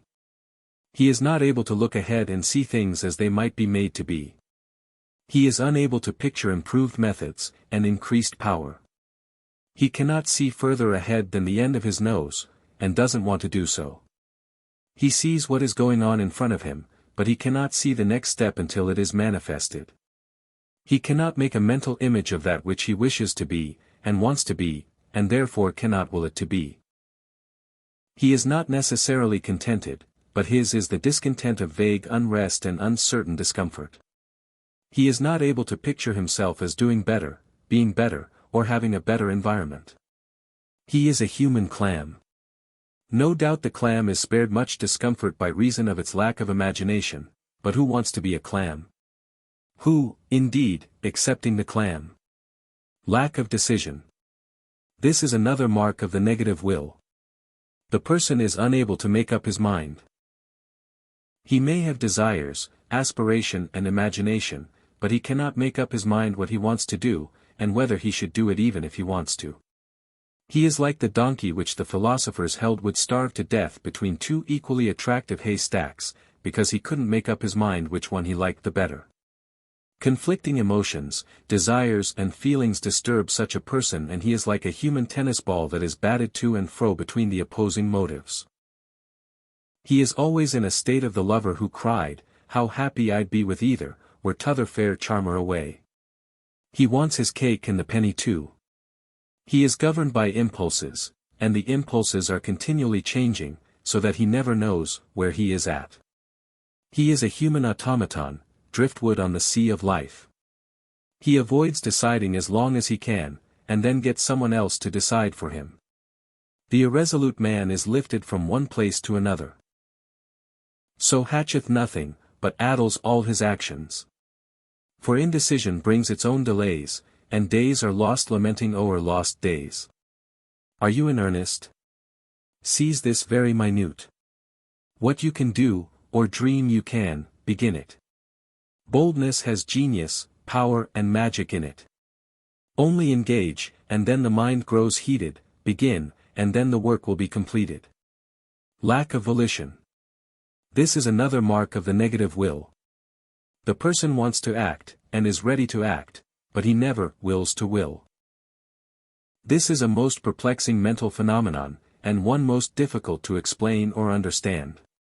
Many very intelligent persons have this weakness, and it is essentially the mark of the negative will. Procrastination is one of its characteristic marks. Do it now, is a rule of action much needed by this class of people. De Quincey once said, I seldom can prevail upon myself to write a letter, an answer of a few words, to say that I received, was the utmost that I could accomplish. And often that not until the letter had lain weeks, or even months on my writing table. A writer on psychology comments as follows on the character of Coleridge: there was probably no man of his time, or perhaps of any time, who surpassed Coleridge in the combination of the reasoning powers of the philosopher with the imagination of the poet and the inspiration of the seer. And there was perhaps not one of the past generation who has left so strong an impress of himself in the subsequent course of reflective minds engaged in the highest subjects of human contemplation. And yet there was probably never a man endowed with such remarkable gifts who accomplished so little that was worthy of them, the great defect in his character being the want of will to turn his gifts to account. So that, with numerous gigantic projects constantly floating in the mind, he never brought himself even seriously to attempt to execute any one of them. It used to be said of him, that whenever either natural obligation or voluntary undertaking made it his duty to do anything, the fact seemed a sufficient reason for his not doing it. Halleck has said, the easiest way to ruin the will is to suffer emotions to evaporate without leading to action, to frame decisions and then not act on them. The will and the character are very speedily ruined in this way. From a moral point of view, those persons are exceedingly contemptible who are always going to do something, but who never do it, so are those who will with reasons answer you in regard to why they have done nothing. A remarkably successful businessman said he had divided all persons into two classes, those who did what they had promised or were directed to do, and those who returned with some reason why they had not done it. When he employed persons, he always set them a certain hard task at the outset. If they returned with a reason why they had not done it, he dismissed them. In this way he surrounded himself with an unusually fine set of employees upon whom he could depend. Lack of continuity. This is another mark of the negative will. The person may be well endowed with other mental qualities, but without this stick-to-itiveness he will never be able to work his will to the fullest degree. The quality of instability, fickleness, inconstancy, has ruined more bright men than perhaps any other negative quality. It causes the person to dissipate his energy in many directions, instead of concentrating it upon the chosen task. Concentration is power. Concentration is focused will. Continuity is the holding of the keen edge of the will up against the one object to be shaped. Lack of continuity is dissipation of energy. True will includes the quality of dogged, persistent, determined application. This may not constitute genius, but it is a very good substitute for it, and accomplishes far more in the end. It may not be the artistic temperament, but it makes good. It is the quality that one can count on, and figure down to the last fraction of certainty. Beware of the lack of continuity. It is the rotten speck on many a peach. Lack of perseverance. This is another mark of the negative will. To some it may seem synonymous with the quality of lack of continuity, just considered. But it is far different. Lack of continuity arises from the desire for change, that is, the desire to transfer the will to some other thing, task, or object. Lack of perseverance, on the contrary, consists of a desire to relax and give up. The interest gets tired and the will is not exerted to brace it up and hold it to the task until the end. It implies a lack of determination and persistence, rather than a fickle, changeable character. It denotes the lack of staying power. Lack of continuity arises largely from temperament, while lack of perseverance arises from lack of intelligent exercise of the will. Consequently, while the cure of the former negative quality necessitates a complete change of temperament, the cure of the latter simply needs exercise, practice and patient work. Fear. This is the most negative of all the mental qualities, and is at the extreme negative pole of will. Under the influence of extreme fear, the will becomes as if paralyzed, the will becomes non-will, if the term may be used. Fear in its sense of aversion, is described as the negative pole of desire, and in the same way fear, in its effect upon volition, may be described as the negative pole of the will to will. Fear is the great restrainer of will action, and its presence in a developed state in the mind of a person tends to inhibit many of his expressions of will. The majority of things that we fear have no basis in fact or reason. Our fears are largely inheritances and temperamental in character. This mental attitude may be overcome by resolute determination, accompanied by the appropriate autosuggestions and use of the imagination. Fear may be considered as a baleful habit, which like all habits may be overcome by developing the opposite qualities, by cultivating the habit of courage. There are really but few things to fear in life, that is, outside of the things actually produced by fear. As the saying goes, there is nothing to fear, but fear. The development of the will along its various lines has a tendency to counteract the effects of fear, by imparting a new sense of inward power and confidence. The recognition of the presence of the will gives to the individual a certain inner sense of security, strength and power, difficult to describe but easily recognized by those who have experienced it. In conclusion, we would say that the best way to counteract and destroy the negative qualities is to develop the positive ones. This is the fixed rule in the new psychology: counteract and destroy the negatives by fixing the attention upon and developing the positives. Always strive to develop the opposite of the thing of which you wish to be rid. Destroy fear by developing confidence and courage. Develop perseverance and destroy its opposite. In short, you may convert this chapter on the negative qualities into a lesson on the positive qualities by reversing the process. Instead of dwelling on the negative qualities, the minus items of will, dwell upon the positive qualities, the plus items of will. Read over this list of the negative qualities, and then concentrate on their opposites. Make the proper mental image of them, create an ardent desire to develop them, use autosuggestion toward that end, determinately will that you shall acquire them, then start to work to manifest them in actual practice, until you acquire the habit of manifesting them. Make them a part of yourself, and they will blend into your character and become a part of the machinery of your will. The more difficulties one has to encounter, within and without, the more significant and the higher in inspiration his life will be. Finis.